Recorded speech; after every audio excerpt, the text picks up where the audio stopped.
Hello, everyone. Welcome in tonight of the Titan Olympus Grand Finals here between Bloom Gaming Bubble Blowers and Post Sin Clarity. I'm Aussie, joined by Bexon. Wow. Okay, I'm just getting all the tongue twists out before we go into the game. Hello, welcome. How are you tonight? I'm doing great. I'm super excited to be here. Thanks for inviting me to be part of this final series. I'm really excited for it. Me as well. I think we have a nice little treat though of some Conqueror All Pro teams, so we'll get that for you here in a second. We will also have the Olympus League as well. So here you are for your All Pro team. We have Spoopert in the top lane. I have literally no clue who this is in the in the jungle. I'm sorry. I'm sorry. We have Brang in the mid lane. We have Spaghetti here in the bot lane, and then we have Hart in the support role. Very well deserved round of applause for these players. Congratulations for your first pro all team. And the most valuable player of this split will be Spaghetti there on the 80 carry role. So no shock there. Spaghetti having a pretty banger split, dare I say. And of course, your MVP runner-up will be Vrang. Vrang has been probably, I think, genuinely the best mid laner that we had. At least in my opinion, this split. For your second all-pro team, we have Nubali, we have Olves, we have Watercat, we have Madge, and we have AVI. Or Avi, sorry. I remember like Excessive was getting really mad at us calling him AVI. So Avi. And then for your third all-pro team, we have Terps, Pelly, XBKP, and Monaxia, and Shy Bishan. So congratulations to all pro players who made the pro team. If you didn't, play better. Or I guess be more likable, because this is kind of like a vote. But we will transition to the draft here when we can. Just stick with us. So what are you expecting here tonight? Oh man, I'm expecting a really intense battle. Both teams seem to be really strong. I mean, I know that Post and Clarity, from what I can gather, was not favored to win in semis, but definitely had a 3-0 sweep in that series. Meanwhile, Bubble Blowers came back for a reverse sweep in semifinals. So I'm expecting both teams to really be on and to bring everything they've got here in finals. And I'm hoping for a bloody one. I can never guarantee that, but I like a lot of fighting. You just hate me. I see. You don't want to True. talk a lot. You're just here to be here. Anyways, Ash, Wukong, Amumu bans, Amumu. Pretty well-known Caxi champion. Wukong, something that Duddy plays quite a lot, and it's also just really good in the meta, so already starting off strong bans. MF has really risen in priority, especially in Emerald. Like, these people just love this champ, so not shocked to see her banned away. From All Gucci, and the Smolder band, who has made quite a few appearances here already, which is double flexible for the Bubble Blowers.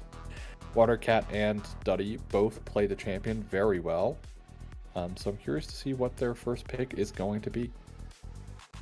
Thanks. Ooh, that is kind of what I was expecting from what I can gather.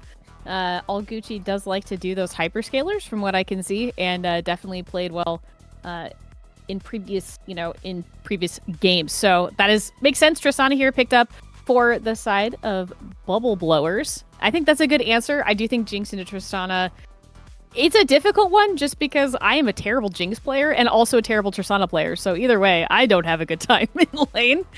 Jarvan here picked up as well for the Bubble Blowers.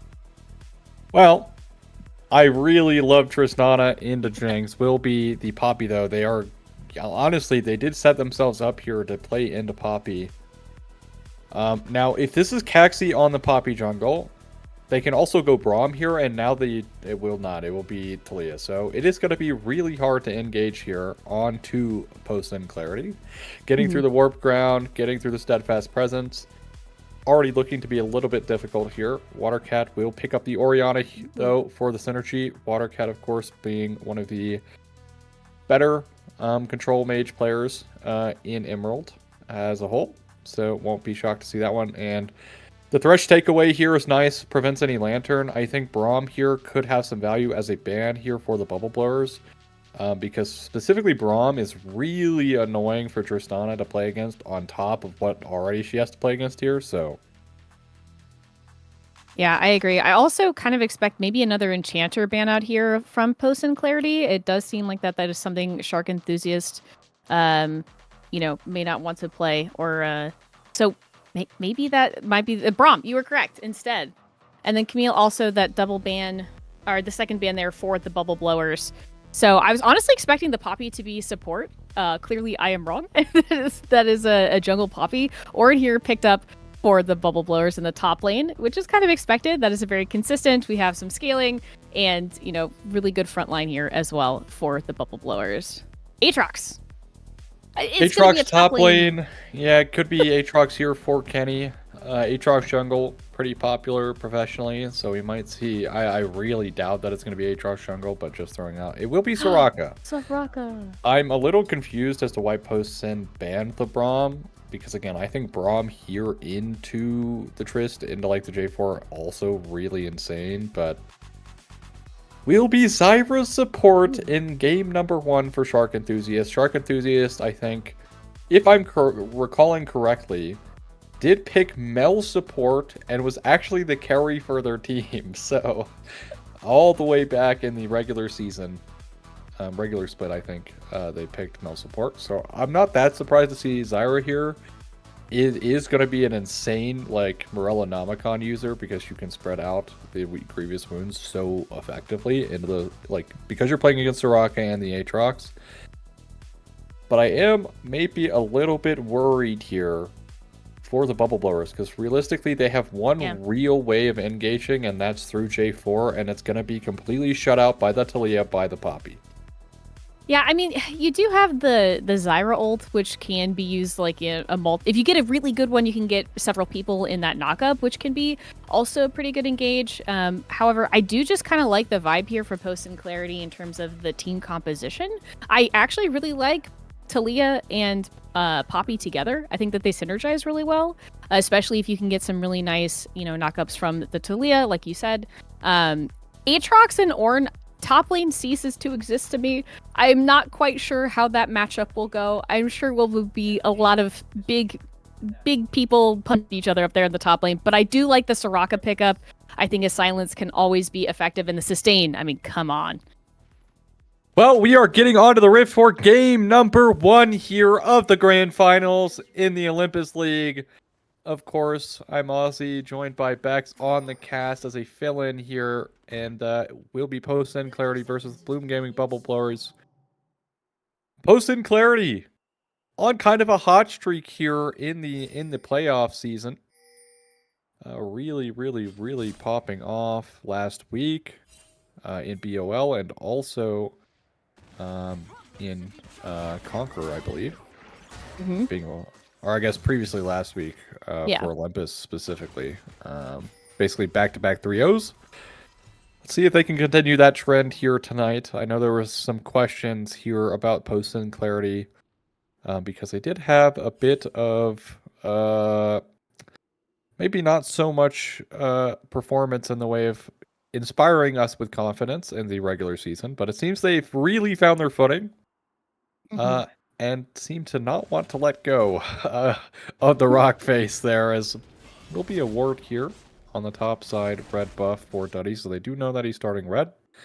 I do not believe that there is a ward here against Post and Clarity, so should be Poppy pathing wherever she wants. Yeah, it looks like we have a little bit of aggro here in the bot lane too, which is kind of what I expected. I mean, from what I have seen from all of the wonderful content here posted for Olympus, that I expect mid lane to be a lot of farming, though there does seem to be some early trading, which is a little bit interesting compared to what was implied here in some of the, like they said, the content for Olympus League. Meanwhile, bot lane, I do expect to be a little bit more aggressive. I think that depending on how a hop plays, this Soraka can be in an aggressive manner. He is getting really bullied by Nubali. Will not force out a flash or anything, but will force Kenny very low here.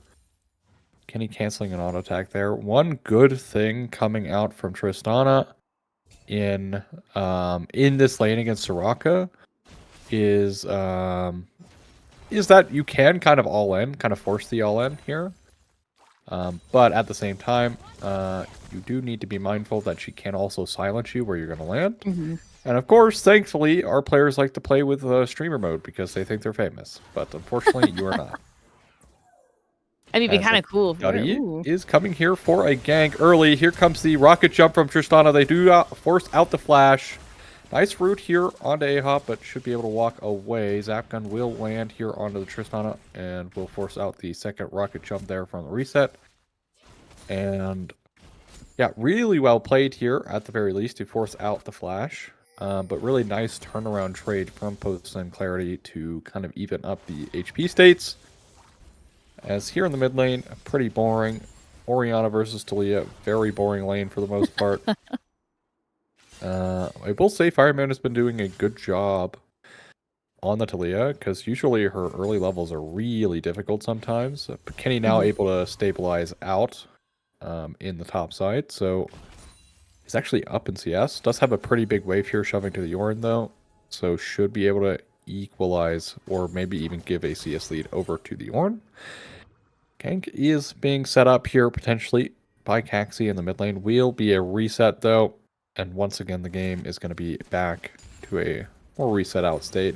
Tristana though, thanks to that trade back after the gank, sitting kind of uncomfortably here in the bot side, and also Soraka being able to heal Jinx means she can stay quite healthy despite the gank. Firemana will now take the worst end of the trade, but neither one here in the mid lane really being able to force their opponent to pop a health pot, which is expected. I mean, in reality, especially Watercat has had. I think this specific split, he's had a lot of criticism due to the fact that he just has kind of struggled sometimes to interact is the best way of put it with what he's playing against. Nice route. Oh, We'll cancel out the can't back there. Yeah. Nice wards though here on the bot side, so they have quite a bit of vision about what's going on. Mm-hmm. Yeah, Shark Enthusiast a little bit low on mana here in the bot lane as well. I think that the mid lane will be a place to watch, obviously, because both of these players have the ability to carry their team and are real linchpins for ensuring success for their teams. However, like you said, I think the matchup's going to be generally boring most of the game until we get to the team fight stage and we get to see the Talia and the Orianna in action. One thing I was thinking about as well is who, besides Jarvan, can be the ball delivery system here, right, for the Orianna? Who is going to be going in and being able to provide that extra damage there for Watercat? So that is something to look out for, especially if you have Post and Clarity able to lock down the Jarvan, which is kind of ironic given Cataclysm. But if they can get that pick onto the jungler, I'm not exactly sure who will be carrying the torch or ball, as it were, for the Orianna. So it's just something to think about as we get later into this game. I think both junglers, once we get a few levels, this has been a really quiet early game. I think this is really the first kind of push towards an objective we've seen, obviously, with this dragon here on the bot side. So yeah, a little bit of push here in the bot lane, but I don't really think there's a lot to say yet. I think it's mostly just kind of waiting on pins and needles for who's going to be able to come out on top. Obviously, in this finals match, there's a lot of nerves. Like you said, one of these teams have some players who are coming off the back of another win in another league, right? From Conquer. And then you also have some players who are trying to redeem having been finalists before, and they want to come back and really secure the title here as well, right? So there's a lot on the line here, and I think, honestly, the early trading in mid lane is a great indicator of exactly the kind of nerves that we're seeing. Maybe some of the stress is getting to you. It's the last game. You've been criticized all season for not interacting with your laner, your lane opponent, so maybe that's what we're seeing a little bit of here. Kenny proxy farming, which feels rude. I hate being proxy farmed on. Well, Caxi is getting an you can do whatever you want onto the red buff, so they actually just get red buff for free. So nice little invade coming through from Caxi. And Aatrox able to back away there in the proxy. But yeah, very slow early game. Flash will be available here in the next 30 seconds or so for the Jinx, as they might look to re-gank her on that timer if they can find the angle. There is no vision here for post-in clarity, but it looks like here comes the flash route coming through, but it will be dodged by A-Hop. And that'll be it. They actually will lose out on the HP trade. Gucci doing more than enough damage there. Even more with that auto attack. Caxi with the flash stun, though, into the wall with the Keeper's Verdict, with the Q buffer as well. We'll find First Blood late into this game, 8 minutes in, as it's post-in clarity swinging first. Yeah, I know that Caxi is listed as being kind of a carry here for the side of Post and Clarity. Fantastic play on the bot side. Really nice catch. Turning around the gank on its head and managing to get a kill here for Post and Clarity. And maybe it's an indicator of where we're going to be going next. Hitting about 10 minutes into this game, you kind of expect to be at a little bit of a different stage. It feels very even. Gold, pretty even. Ooh, spoke too soon. Okay. Is flicked back, Maybe, but should be okay. Yeah. Seismic shove. Again, Talia doesn't do very much damage in the early game, so for the most part, Orianna should be able to live. Unless only real threat is if Caxi got a pin there, but it is gonna be Caxi really taking over this early game now, and again a little bit over aggressiveness coming out of Shark as they are gonna try and play this. Call of Forge God is utilized on a Caxi. Nubly, your team is so far away, friend.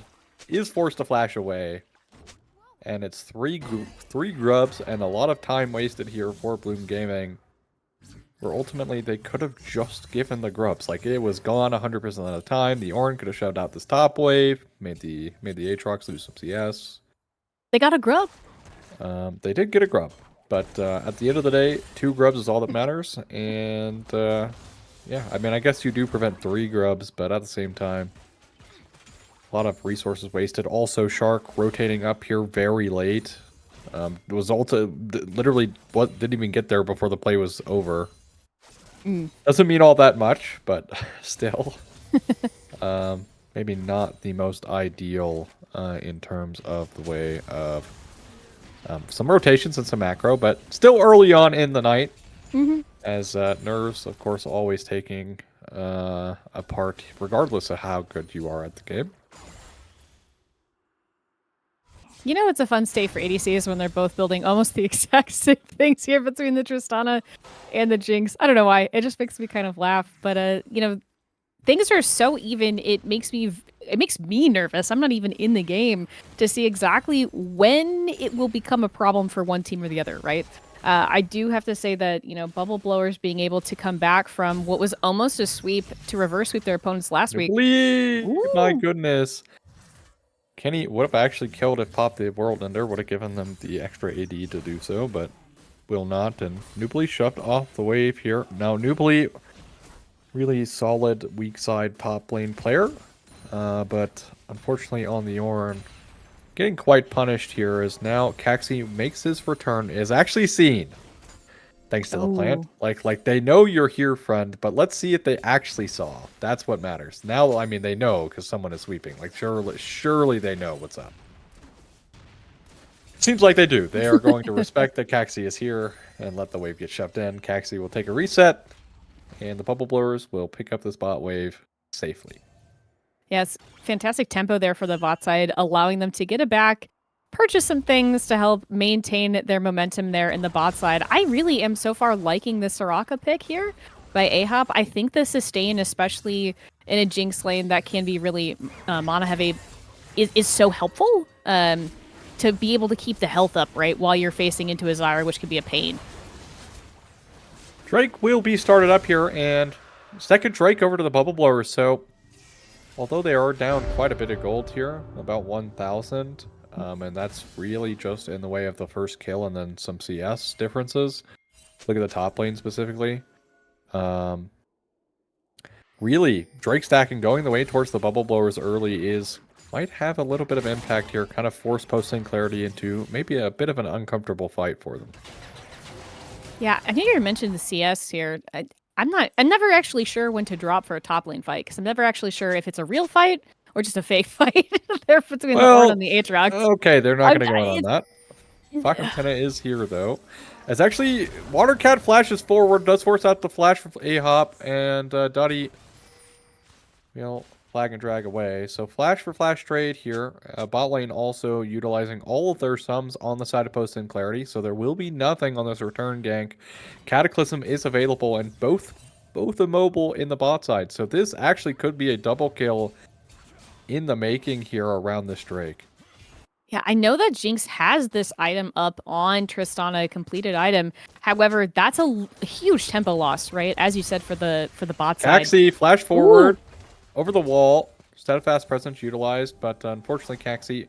Ooh, Watercat is insane for going in there, and the Keeper's Verdict will be channeled and canceled here for that reduced cooldown. I think it's 20 seconds, 30 seconds, something like that.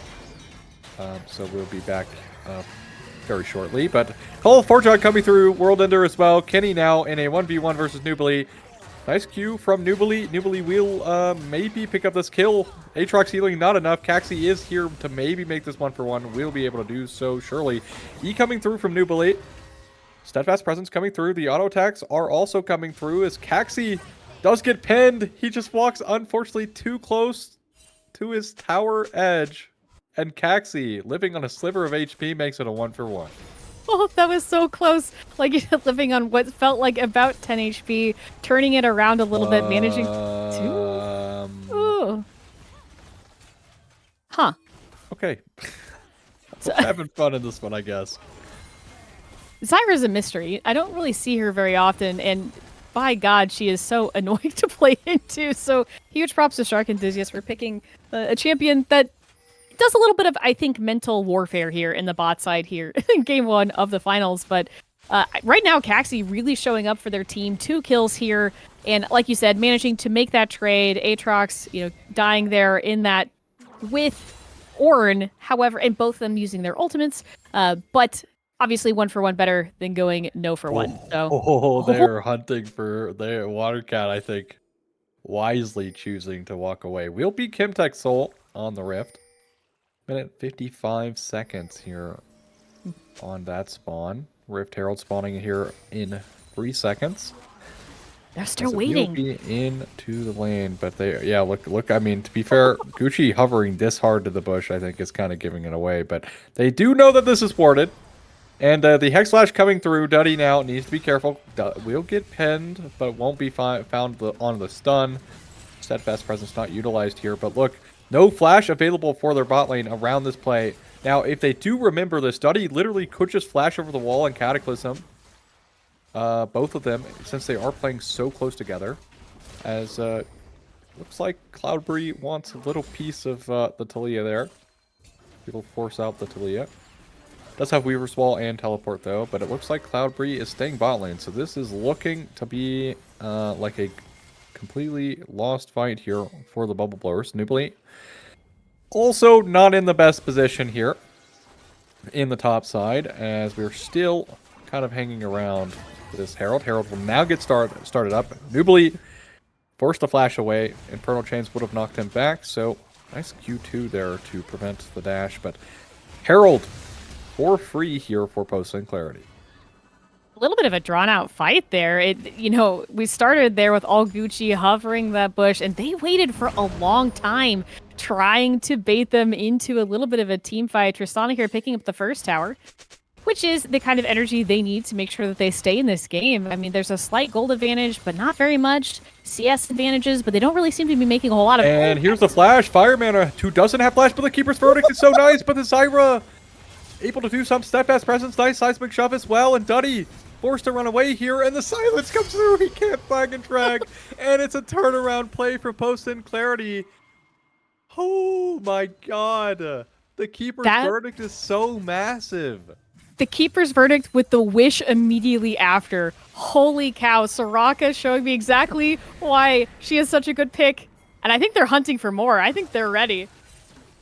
Will be Drake spawned up though, so ill-timed engage here, I believe, from the Bubble Blowers. Will have to give up. I mean, they're teleporting the Ornn, but your jungler is not here. Now, what can you do with the Ornn? Ornn will be able to break the Taliyah wall. Teleporter coming through, and a nice silence means he can't hit it back. A-Hop is smurfing on the Soraka so far. Kenny popping the World Ender early. Health bar's getting a little bit uncomfortable, but they will be able to pick up the Drake. Can they walk out? Now look, Cloudberry taking a lot of damage here. Caxi forced to flash away, and the play will dissolve here. Cloudberry taking even more poke from Fire Mana, as Posen Clarity claim their first Drake of this game and prevent Soul Point from the Bubble Blowers. The Bubble Blowers have been looking, honestly, rather aggressive, especially with a lot of deep warding here on the bot side, side of the jungle. But over time, I think Post and Clarity have been, I want to say, almost a bit more patient. They've been willing to find better picks. They've been maybe waiting slightly too long, to be quite honest, in some of these bushes, waiting for some of these picks. But clearly, it's working out for them. They're able to pick up, some really fantastic, this kill into Jarvan. Again, that play, A-Hop on the Soraka, chef's kiss here. Not only managing to make sure that the Cataclysm doesn't do what they wanted to do, but also making sure that Ornn is not able to reflect that call of the Forge God. So really fantastic tempo here, managing to pull it back from what seemed like a Bubble Blower's early lead. But that being said, it's still anybody's game. We're 18 minutes in, only one tower has been taken. There's not a whole lot of map movement yet, despite some pretty significant macro fights. So both teams seem pretty even so far. I think mid lane obviously will be the next, and honestly, something to look forward to as well. This Tristana is only going to become more terrifying the later we go on. I mean, Cloudberry is a fantastic player, and Tristana needs to be met by most likely more than one person. So you can't let her continue to scale out of control. So that's something to look forward to if you are the side of Post and Clarity. You can't rest on your laurels quite yet. The game is decidedly not over. So far, Wielby defeats, though, picked up here for Posen, as the third kill there and the third objective will go their way. Or sorry, just the third kill plus the third objective. Herald, 1 Drake, and 2 Grubs. So that will secure them feats. Pretty late 3-kill completion there of the Feat of Warfare, but oh well, it is what it is. As now, Nubly still chilling here. Now, Duddy really hard covering this top side right now. We'll finally reset as Nubly is going to catch this wave. Atacon spawned in, though, as the efficient controlling and jousting will begin around this objective. Seen time and time again, teams will throw around this objective. If you watch LPL, it's still happening. In fact, at the Demacia Cup, so I would say definitely don't be shocked if a throw around an Atacon happens sometime tonight, which it probably will. He's leaving. Yeah, We have to do what we can. True. True. Speaking of Tristana scaling, can be a bit problematic for the Jinx and the Soraka, because realistically, all the Tristana has to do is scale up and then pop all her buttons on Jinx, one-shot the Jinx. Now it's Soraka in a 1v1 against Tristana, and it's cooked. So, Trist is scaling quite nicely here. Farm is about even. If we're going to talk about farm, we need to look at Kenny, who is having a insane time here. Is actually ganking the mid lane. We'll hold that, and a nice steadfast presence and pin. And it's going to be Cloudberry caught out. Teleport not fast enough from Watercat to even have a say or a fight, like a slap back, but will mean this mid tower is going to be the focus here for Post and Clarity. And you know, what really probably could have turned into a look onto this bot side, who didn't have flashes previously, before that last Drake. They have flashes again here. Duddy now on this J4, who should have been able to get real, value. After burning double flash off of the Soraka and the Jinx. Didn't find it. Of course, they have flashback now. Drake spawning in 30 seconds. Will be second Drake here for post-send. Still Soul Point for Bloom Gaming. But are they going to contest this even? Caxi once again playing around these mid lane bushes. 20 seconds to the Drake, and the trap is still laid. Now, the good thing about Zyra is you get free vision. Quite a lot, actually. That is true. Plants will give you vision in the bush. So setting up a trap, as long as Zyra is there, can be quite difficult. But the collapse here in the mid lane is still on. Fire Mana is sitting here with Caxi. Now they will walk through as they get this mid lane shoved in. We'll be post in, kind of fighting back. They also have good face checking tools, but besides the Zyra, you also have the Demacian Standard coming through from Duddy. But I think they should just give this up. Will be teleport from Kenny to guarantee that. I'm actually very shocked that Bloom Gaming don't just straight up send it to the Atacon, but again, don't want to throw the game here. Game is still within reach. 1,000 gold lead here for Post and Clarity, as they're still looking for a way to get in. This Drake is gone. Oh my goodness, so there it goes. Duddy's still looking for a play, and Duddy now kind of caught out. Ooh, the flash forward from Caxi will not find it. Find the Steadfast Presence to cancel out the Flag and Drag from Duddy. As here in the mid lane, we are in a ramming very hard in this mid lane, as it is a 5v5 at 23 minutes in the mid lane, as both teams continue to have a standoff with one another. I mean, Caxi has had a phenomenal game so far. Not only 3 kills there to the Poppy, but really just being exactly where they need to be for all of these team fights. Again, the lingering, which feels a little bit too long for me, clearly working out in their favor. Some fantastic plays, which I just don't feel like Duddy has been able to match. Unfortunately, with some of the sustained from the Soraka, especially the Wish coming out, just means that you have to do so much more burst damage, even if you manage to catch someone in a Cataclysm. And a lot of these team members are a little spooky. Gonna see him, just barely, but we'll see him nonetheless. So gets out. Manages to escape the horror that is the Poppy in every single bush that's on the map. I think that's a little scary at this point. If you're bubble blowers, you have to be scared of literally every bush. I think that's a fair way to be, especially with how present, right? Not only the jungle roams, but also these support roams have been really fantastic. All Gucci laying out significant amounts of damage already on this Jinx. Obviously, we'll just continue to get more terrifying, the same way that Soraka does, but has a slight lead here in items and also a little bit in tempo. So it's just it's a little spooky. Baron Nashor is definitely going to be the next fight. I don't necessarily know if bubble blowers feel like they have the ability to maybe threaten that early and try and get a good team fight, because I do think they have a lot of good team fight tools. And if, you can get Post and Clarity a little bit caught out, especially if Caxi goes in a little bit too far, or, they're on a little bit of a high right now with a 4-1 score line, you might be able to have some fantastic catches if you're bubble blowers and turn that into an objective win. Because they definitely need some momentum. It's dragging a little bit, and it's definitely slowly but surely ramping here in favor of Post and Clarity. So if you are bubble blowers, you've got to be looking at the next objectives and how you can trade across the map. I think your point about, if they're taking Dragon, why aren't we at Otacon, is a good example of that. Post and Clarity playing pretty reserved here in this game, though, so maybe not the easiest way of playing is they're not inting. Not inting into the J4 with some immobile carries, so. But here comes Caxi. Here comes, nice cancel, and wow. Even without the pen, that Jinx will pick up. I don't even know if Jinx will pick up the kill. Anyways, here comes Call of the Forge God, and so the Ornn has not been able to ult. Nice shockwave on the back end, but will lead into nothing else, as they have no more damage follow-up. As so far, Nubly, with 2 out of 2 teamfight ultimates used here with the Call of the Forge God, canceled out one way or another. It feels bad.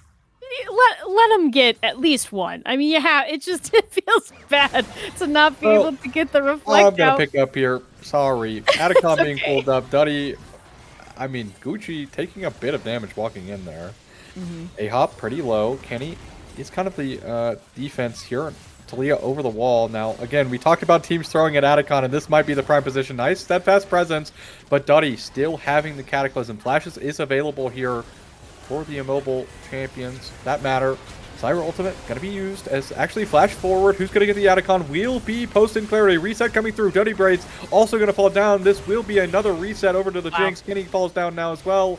As now, the Tristana goes maybe a little too deep. Cloudberry, who's just stunned into his silence, and it's gonna be a Jinx triple kill almost certainly here. Maybe a Penta Fireman will pick that one up, but here comes the Quadra, and it's reset after reset after reset, as now Watercat does get Zap gunned up, and a nice delivery from Firemana for a Quadra kill in game 1 for Gucci.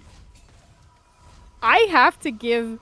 So there was a little bit of a moment just before that team fight happened at Otacon that I have to point out. Firemana had a Weaver's Wall that blocked out most of the team of Bubble Blowers, allowing not only to secure the Otacon, but also allowing the Soraka to heal up all of the members here of Post and Clarity enough that they were able to take that fight as well as they did, because it was close. That was a really close fight. Very low health bars across the board. Fantastic quadra kill there for the Jinx. Get excited. Hilariously OP sometimes, it just feels like when you get to that level. But fantastic Weaver's Wall, managing to keep most of that team out and giving them a successful engage. Wow. Well, Tristana will live for the first time against a play like that in this match right there. But that is already going to be soul point going over to Post and Clarity. The Jinx just completely destroyed the dragon there. 3 items here for this Jinx, 28 minutes. 10 kills to 3. And about 5,000 gold. Well, a little bit less than that. About 4,500. Caxi looking for the Tristana. Keeper started coming through, and a nice silence from A-Hop. They get on the back line, but Gucci is falling lower and lower and lower. But that redemption will not be enough. Call of the Forge God does come flying through. Doesn't really do all that much. A-Hop now forced to run away. And it will be a reset. So they get the Jinx. Lots of stuff burned for it, but they do shut down the Jinx, which is the most important bit. Caxi hanging around on a ward. We will not find any play, and once again, the game will go back to a very nice, slow pace, because Jinx is dead. True. It does feel good to get a kill there onto that Jinx. You know, again, it's about making sure you're still in it, keeping your mental up, especially when you're facing down quite literally the barrel of a Jinx gun. So a really fantastic pick there by Duddy, getting the Cataclysm down on exactly who you need to, and making sure that you have the damage to follow it up. Because again, especially when you have a Soraka on the backline who is constantly healing, it's sometimes hard to make sure that you're dealing enough burst damage, especially in a split fight like that. You know, Duddy was basically by themselves on the backside of to make sure that they could get a hold of the damage dealers there for Post and Clarity. So really well done, making sure that they can close that out and not let it linger, because lingering is bad if you're Bubble Blowers. That just gives more time for Poppy to do Poppy things. You know, you can definitely tell that I've been playing TFT because I'm looking over at Duddy's build, and I'm like, because I know that, you know, the Null Magic Mantle is going to turn into a Negatron Cloak, and I'm like, man, what do you need Bloodthirster for on J4? But that is TFT itemization, folks, so not even close. Not even close. Of course, if you're a TFT player, I recommend this set. Caxi, though, we'll find the pin over the wall is kind of in a really weird position, and that is their jungler dead. Caxi, for the first mistake of the game, might net Baron here for the Bubble Blowers. Now, of course, Caxi is the true carry.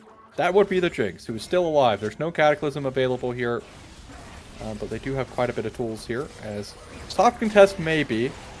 Looking like Fireman is going to stay in that bot side. As they will finally call this one off, and they will be Baron over to the Bubble Blowers. Maybe Jinx Rocket can get it. If it does, that would be insane. But, okay, we're good. We're good. We're good. I was like, they are blocking it, but they didn't block it well enough.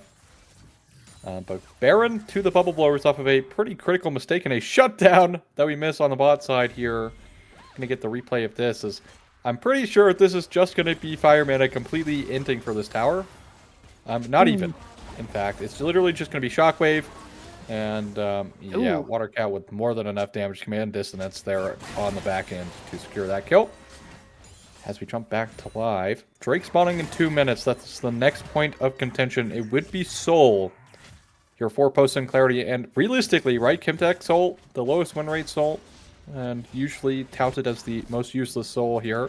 But let's take a look at the members on Post and Clarity real quick. You have an Aatrox and a Soraka all on the same team. So maybe not the worst case scenario here for you for Post then. I definitely think that if you are Posen, you cannot let the fact that the game has gone really well in your favor get to your head, because it seems like a couple of very significant misplays where you have, team members, you need the Talia with you when you are doing those plays as Coxie. You need the seismic shove. You need the carpet to be able to lock down these players here for bubble blowers. You can't count them out. I mean, especially now that they're absolutely gunning for Kenny, it looks like. Kenny, or maybe not. We'll dash away to safety. Really more so for vision here. Fire mana, seismic shove will miss. So no kill there. Will be GA completed here for Duddy, which is the correct item. Correct item here is Kenny. He is pinched here just a tad bit, able to walk back to the safety of the tier 2. Infernal Change will pull in Watercat. Now Watercat has been quietly scaling away here on the Orianna, and also Tristana still does more than enough damage to towers, even being 1-3, doesn't really matter. And so far, Baron usage not necessarily the worst coming out from the bubble blowers, even though, they have to deal with this Jinx, and will be Steadfast Presence prevented. Also a silence coming through from Ahop, but still, for the most part, Posen backs against the wall here against this Baron. 2k gold lead here for the bubble blowers. As now total darkness around this dragon. They are going to finally blue orbit, as will look to be a potential, well, not even. So they don't even get anything. They are going to be able to slow this up as Call of the Forge God coming through, Silence coming through as well, but they find it onto Ahop. There's no follow-up though. Look at the Keeper's Verdict being channeled, will get cancelled. So Call of the Forge God utilized a bit early. They will find nothing World Ender as well as a trade. Nice seismic shove here onto Nubali, and he's going to dash forward, as now Duddy Brains also silenced and stunned up, as the Shockwave will find no one. Duddy Brains gonna go down into the GA now, as not a lot of tools left here. Duddy Brains is dead. First reset coming out. Gucci forcing out the Flash of Shark. Will continue pressing forward. Zap Gun will be utilized on Nubali, but here comes the Weaver's Wall from downtown. Nice seismic shove flashed away there from Nubali to stay alive. But it's Duddy now in base for 30 seconds here as Caxi hex flashing over. Nubali will be CC'd to death. Wow. As another reset comes out for this Jinx, Kenny will pick up the kill there as the mid tier 2 will fall. And that will probably be all she wrote. As again, bubble blowers need to respect here. When you don't have Call of the Forge God, when you can't engage on J4 in front of them. Like you're gonna get Steadfast Presence or like Warp Ground. You actually have to find a unique angle.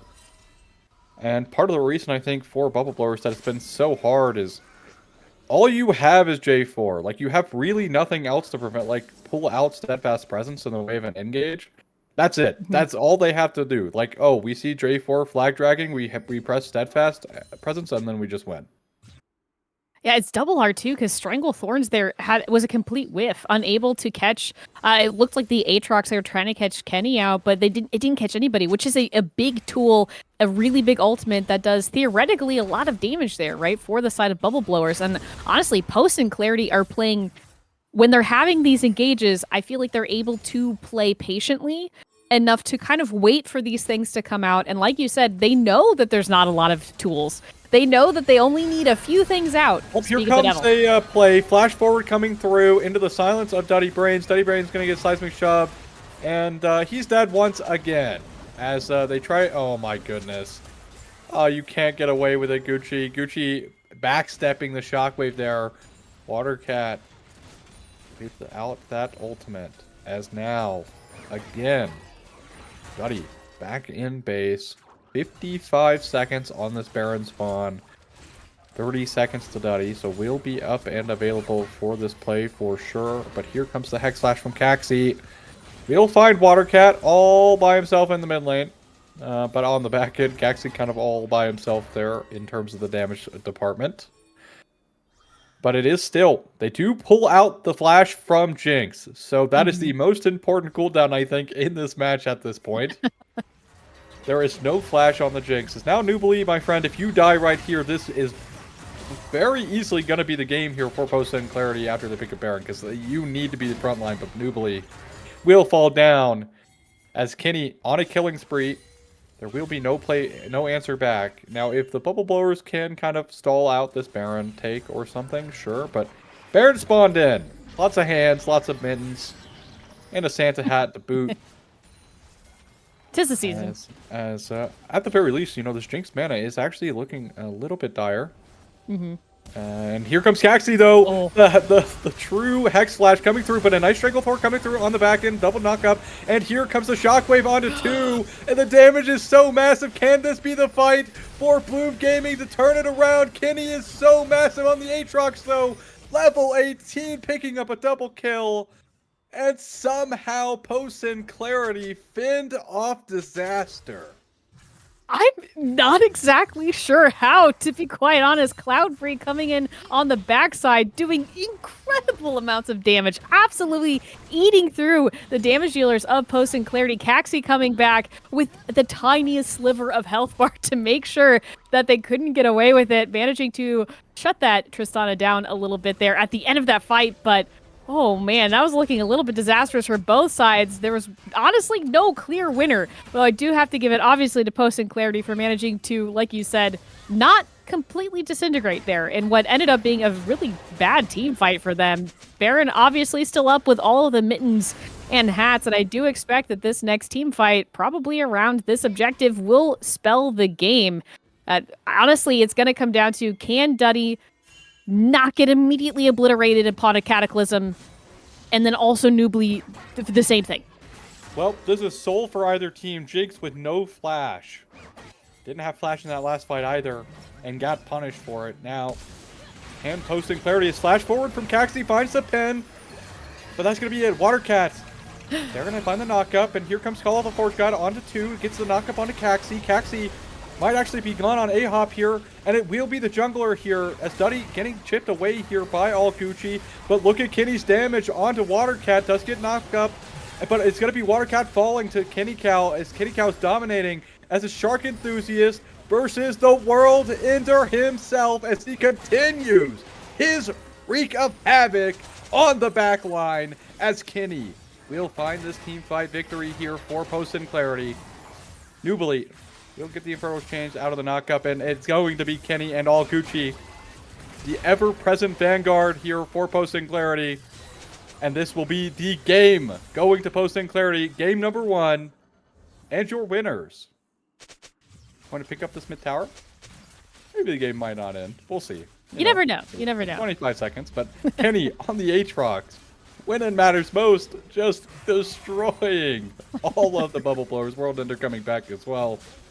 As this is for sure the game. Reset's going to come through for the Jinx. As Post and Clarity, again, kind of fend off disaster there one more time in a team fight that looked doomed. And Kenny, hidden MVP on the Aatrox, finishes off the Nexus. Oh, that was a really good end to that particular matchup. It was so back and forth, but like you said, Kenny absolutely coming out clutch there at the end for their team. But honestly, there was no member here of Post and Clarity that did not have their moment and was not absolutely crucial for every moment of Game 1 here of Finals. Well done across the board, including a quadra kill that I was secretly hoping would be a penta, because I think that'd be really fun. But All Gucci here, terrifying on the Jinx, and well done for Game 1. I was actually kind of shocked seeing Gucci just free hitting Duddy there and doing basically like no damage. But ultimately doesn't matter. Kenny will end Worlds here on the World Ender. God Slayer himself, as yeah, just a little bit of damage coming through from Kenny. Wasn't even really hitting the Orin all that much this game, so yeah, that's like real teamfight damage there. And basically 2 back-to-back team fights for Kenny, getting Post and Clarity just over the line. Just barely. Just over the line, but 4 of the Bubble Blowers back to the drawing board, as I usually say here on the broadcast. For us, it's back to break. So we'll see you in just a second. Stick with us for game number 2.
Hello, everyone, and welcome in game one. Definitely, pretty dominant from post-send. So a couple mistakes, but that's bound to happen here in a D4 Cap League. But of course, I'm Ozzy, joined by Bexon here, as we will get the draft up for you shortly. But again, post-send clarity kind of backs against the wall here. I don't know what I'm saying. Like, that's not They true. put their backs Yeah, against the yeah. wall. Like, Yeah. what do you mean? Like, what do you mean, play-by-play caster? You're so wrong. Anyways, posting clarity with game one, easy Yes. peasy. What would you like to see the bubble blowers do differently?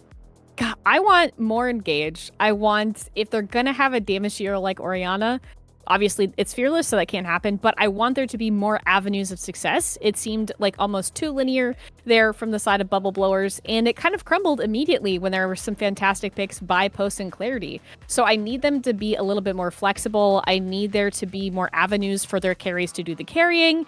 And like I said, I want more engage. I want more battles. I want more blood on the rift. You know, that's what I'm hoping for here in game two. But we know that they can come back again, reverse sweep last week. So I think they've got what it takes. I think so too. But again, if you've been following Post and Clarity in their playoff run, it is looking very hard because they are, again, heating up, getting better and better every week. Now, bans here mostly the same for post-send, but it will be the MF, which is the one thing that was not available last time. It was banned away by the bubble blowers last game. Braum being banned away makes sense. You're playing the MF, but they might just go Ash Seraphine here, which is a, well, you know, I thought this was going to be the bubble blowers because, you know, they really like Seraphine because of the flexibility between Watercat and Shark Enthusiast, but I call it correctly. You know, I had the wrong math, but the right answer, so I'll take it. As long as you don't have to show your work, it should be fine. I'm interested exactly. Oh, Maokai here is the reply from the bubble blowers. I do, again, more engage. We've done it. Success. Oh, at least a little bit. It exists. Though if it is, again, only on the jungler here, that could be problematic. Ooh, fantastic pickup with the Rakan. I love Rakan. I think Rakan is always very fun, and definitely Shark Enthusiast showed up last week on the Rakan. I believe almost nearly 100% KP, so definitely something to watch out for here in game two.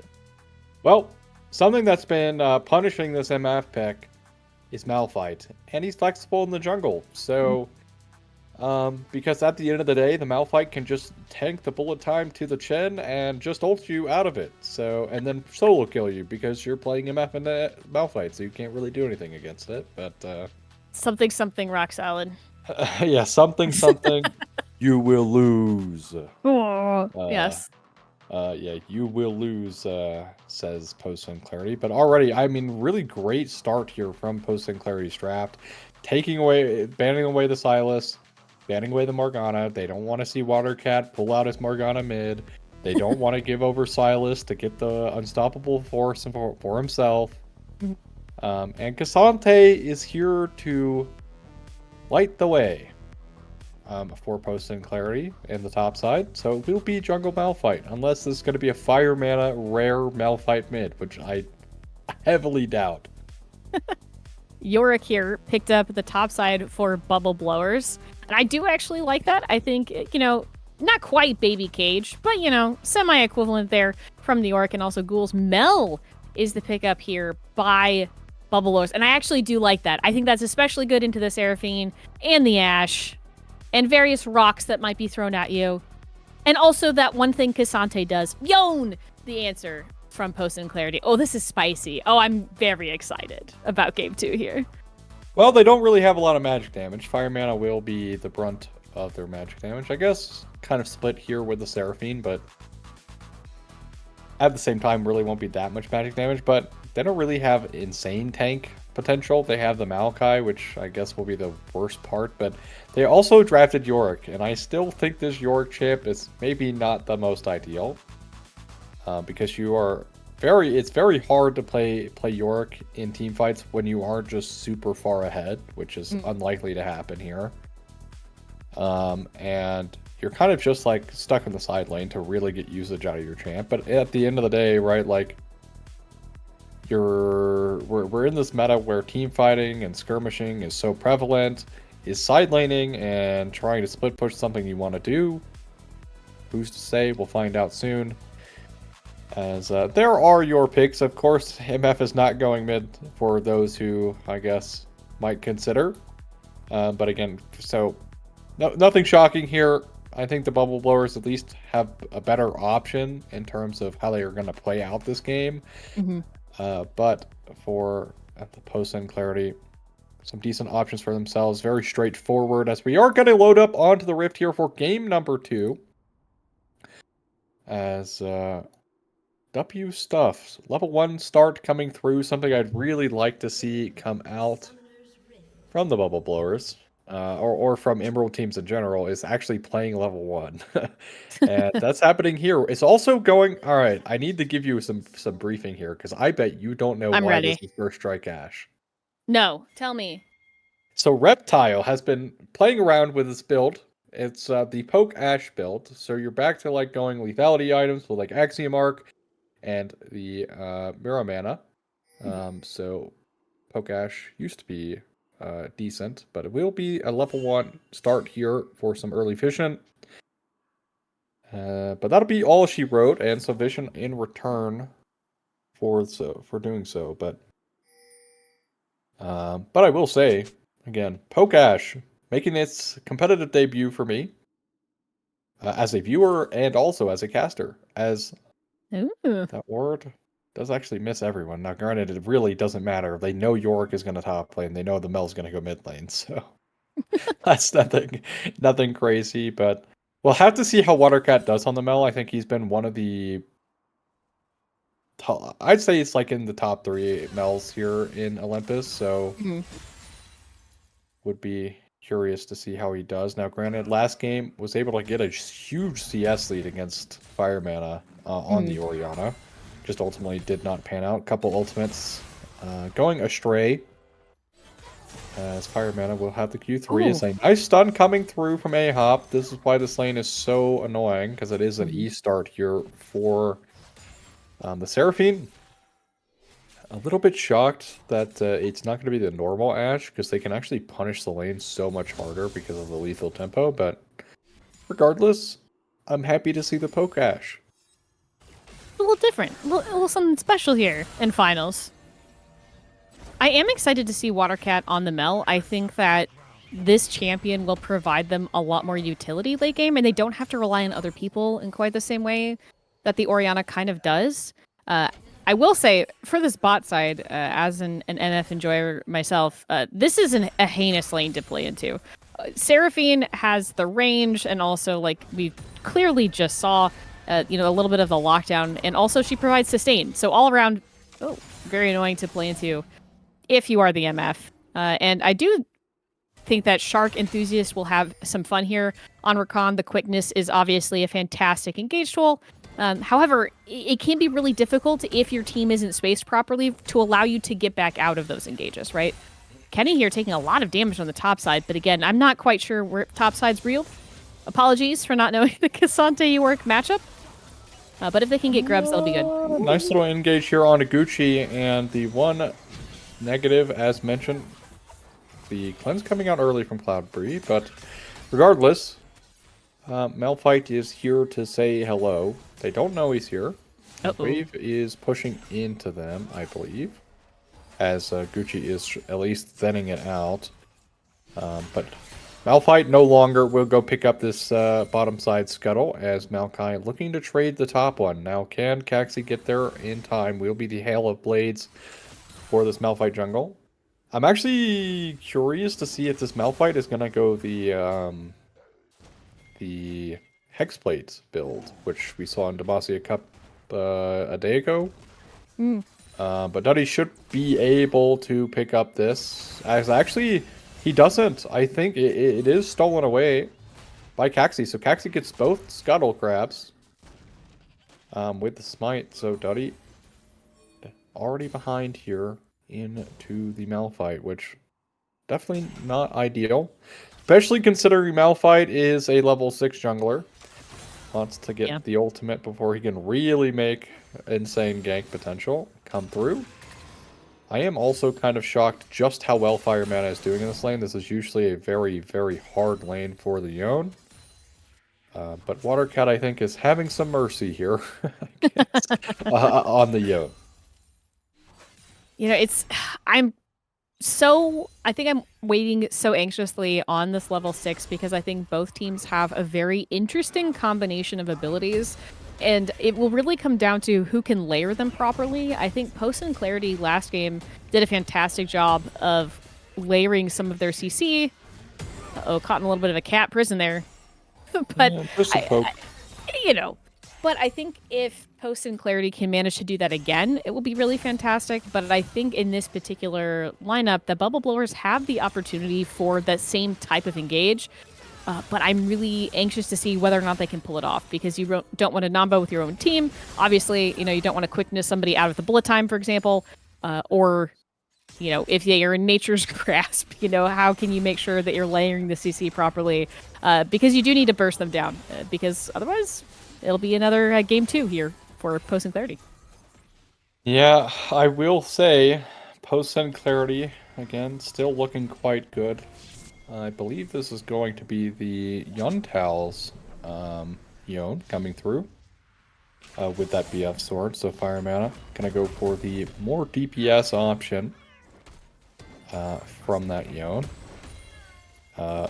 Does give quite a bit of burst potential into the Mel. So it might catch Watercat off guard a little bit here. But so far, Kenny able to stabilize it in this top side, working towards the Bramble Vest, as you can see there on the items. The 2 cloth will probably have it at this base, actually. So we'll showcase exactly what I'm talking about. Well, cancels the base. Or get canceled, either way. But Fire Mana still having a great time in this mid lane. As Watercat stuck under tower. And Caxi full control over both sides of the river with the priority being generated. Nice flash away from Nubili to not get all outed over the wall. Was looking like it, as now the ghouls are, kind of being a nuisance here for Kenny. But Caxi is level 6. One of the benefits of double scuttling there is you get level 6 way faster. So now Duddy getting invaded, in fact, getting fully shoved off because of the priority everywhere. There's no priority coming out from the Bubble Blowers. And again, it's incredibly shocking to see. Now Caxi does get stunned up. Blue buff will go over to Duddy. Needs to not over Jace. Will not. Fire mana. Will walk over, but won't find anything. And Kenny in the top side, forced to flash away. Might be a solo kill. Will not be able to walk away. And then the Grand Entrance going to miss from Shark. Also, the E coming through from A-Hop will miss as well. So fighting all over the map, resulting in essentially nothing. Yeah, once again, we're hitting 8 minutes now with no kills on the board. Very slow start in terms of, feats and kills, obviously, in that same breath. So it's very interesting. Both teams playing pretty slowly, but it does seem like so far Post and Clarity have the pressure advantage on Bubble Blowers, but Cloudberry really wants to do an engage here, hitting level 6. Gucci, heal will be fine. But Shark Enthusiast going in there maybe on A-Hop might have not been the right choice. Cloudberry getting very low to killing Gucci there, but this will be Grubs. At least 2 of them going the way towards Post-Sin. Maybe Duddy has something to say about it. Q will steal 1. As now Caxi in an uncomfortable spot, forced the unstoppable force, and Bubble Blowers will actually find 2 Grubs here. So great play. Nothing really going in the way as both bot lanes will take the reset. As First Blood still not taken in this match. Fire. Oh, go ahead. So I'm just really excited because Yorick with Grubs is very exciting. I love a side lane pushing Yorick with Grubs. So I just got really excited about it. You know nothing about top lane. I don't, but I know that. Because that's different. That's not top lane. Well, that's late game side pushing. Kenny, my friend, we do not win these trades, as I think he just found out. The wife is in the lane. Yes. Look at the stacked wave as well with the ghouls. Like, this York is low-key in such a good position here in the top side. Bubble Blowers will be able to maybe sneak away the Strike as well due to a bit of drop in tempo in terms of the recall timers coming out from Post-Sen. As might go in, Grand Entrance going forward and a nice root coming through from Duddy. Encore will land, but not going to do all that much. And First Blood, even later than last game, coming in for the Bubble Blowers is now Nubily able to pick up the top tower wave. So just to play it over to Kenny.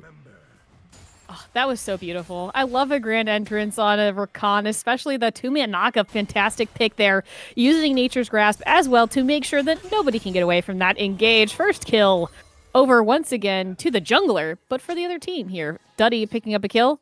Definitely the energy you want to see as Bubble Blowers. It does seem like they're getting a little bit of their tempo back. Like you said, I think they're taking advantage of those recall timers.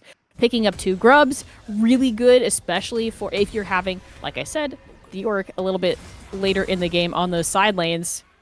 Maiden doing work, as usual. The wife is still, like, Kenny is, like, losing this 1v1 really hard, actually. As now, Kenny might be in some trouble, doesn't have flash, but able to dash away to safety with the minion. Extended range and the speed, able to get him out as still these ghouls ever pesky to play against. The Caxi making an appearance in the mid wave. Just gonna use that for some move speed to get to the top side camps. Nubly still winning out in this top side matchup.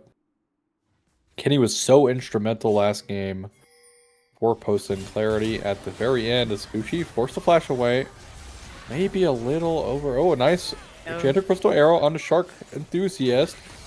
TPS might not be there. Shark Enthusiast will get the heal, and Grand Entrance away will mean that he is safety. Oh, Cloudberry able to just barely flash away, but it is not going to be enough. Fire mana will pick up his first in this match. Gucci pretty low there, but doesn't really matter if you aren't at 0.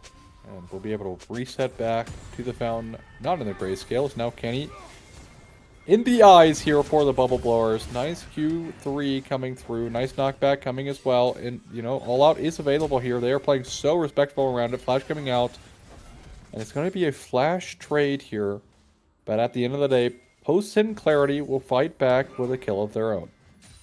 Yeah, it was a great roam there from Fire Mana to be able to support their bot lane from what originally reminded you... Oh, great entrance there by Rakan. Not able to do a whole lot, but is definitely annoying. but was originally a play there by the Bubble Blowers, managing to turn it around to a kill for themselves. And unfortunately, I think Water Cat kind of doing the same thing, but roaming top Top side is Oh! Shark Enthusiast friend. That's not your jungle anymore, as it's only 12 minutes in, but already traps being laid in the bot side jungle here of the Bubble Blowers. As Shark Enthusiast just found out, and the Predator becomes the prey. Yeah, Rakan can only be so slippery, especially when there's no one for you to jump to, which is one of the best ways there to get out of these engaged. Oh, Well, will come through, and the W will be blocked by the cage. Kenny, kind of more of a safety ult here, but actually not going to be able to find anything else. Flash not even utilized. Nice sidestep from Cloudbreak. Can they find something here on this bot side? Quickness is available here for Shark Enthusiast. Is going to pop a Grand Entrance. Will be flashed away by A-Hop. Duddy will not even utilize the Nature's Grass. So, Bubble Blowers looking unsuccessfully a little bit here on the bot side. They do, at the very least, force out the flash from the Seraphine. But again, the question is, much like last game, are you going to punish the cooldown? If not, it was useless. the other question I'm thinking of is, you have a lot of these abilities here for Post and Clarity that are kind of one-person picks. Encore, I think, being an exception, obviously. But, the Malphite ults, all out. Soul Unbound can hit more than one people, but let's be real. If you can hit more than one, that's excellent. But a lot of these feel very, pick heavy. But when you're looking at the side of Bubble Blowers, especially given how, generally speaking, everyone's hanging in very well in terms of CS, managing to make sure that they have items. Who exactly are you picking? Are you dividing and conquering? Do you have enough damage if you do that? It's a little bit of a question mark for me. And when we get a little bit later into these team fights, how they're going to make those decisions about who they're trying to pick off and focus in these fights, I think will obviously drastically impact exactly how those fights go for them. I want to say W Ball knowledge is it is Axiomark first here for the Ashe. Nutty Brains will dodge the, well, I say dodge. Fire Mana will miss the Q3. Unstoppable Force onto 2. Nice Encore coming through the Fate Shield as well. So massive, but look, Bullet Time doing a bit of work here on the backline, but it's not enough. But maybe Post and Clarity go a little bit too far, as it will be Post and Clarity claiming the feat of warfare for themselves, but definitely not clean. No, but I will say waiting until the Mel W to do the encore. No! Dead. Maybe all out over the wall. Coming through. Pathmaker will hit. Kenny now. Nice wall coming through from Nubali to buy himself. The Q flash coming through. It's not enough damage. Will the Ghoul finally pick it up? Oh, it won't. The Q1 or Q3 is good enough from Kenny. Kenny now will utilize the Pathmaker. It is a close 1v1. And it is going to be Kenny picking up the solo kill in the top side. Just barely on the very edge of his health bar. Able to pick that one up. And it will be a 1-for-1 Drake trade here. So we'll be the second Drake over to Post and Clarity. As Kenny struggling early. But finding a solo kill is, I say, quite good. Yeah, it kind of seemed like Nubali was out of mana there at the end. Actually, Nice in mid lane, Gucci, is just completely destroyed, unfortunately. Not much he can do. Nice engage, though, from Shark Enthusiast to pick up that kill. Yeah, really well done there. In the mid lane, a little bit of a pullback for Bubble Blowers. They're definitely not out of it yet, and they wanted to. That's a nice pickup there in the mid lane. Trying to shut down and make sure the Ashe doesn't scale completely out of control is definitely something you want Nubali here back on the top side. But I don't know if they're going to bring the Yorick in to the team fights, or kind of like how Kenny did last game, have a little bit more of a side lane priority and then sometimes showing up and then somehow turning the game in their favor. I'm not exactly sure what the plan is here for Nubali on the Yorick, but that was a very unfortunate 1v1 for the Yorick, and fantastic pick up there by the K'Sante. And I'm not exactly sure how that mid lane pick happened, but it was pretty slick, as Rakan picks tend to be. I'm not gonna lie, I'm very biased. I'm very biased in any kind of Rakan pickup. Biased caster. I am a little biased, that's true. I am easily swayed by a nice skin. What can I say? Well, will be the BT start here for the MF. quite a bit of builds being experimented with. Well, I say experimented with, but being picked up here on the MF. We'll pick up the blue buff, so the mana is not going to be a problem anymore. As mid lane being shoved in here, we have 3 minutes to the next Drake, which will be just around the same time here as the Atacon, but it's now Kenny in a 1v2. All out is available. Will all out of the cage. Able to walk away in this 1v2. Q3 coming through. As Kenny's still kind of doing it. Pathmaker through Duddy there. Nice job to get the tower and get to safety. As Kenny will live this gank. Unfortunately, the tower... Kenny, friend, you are just dying.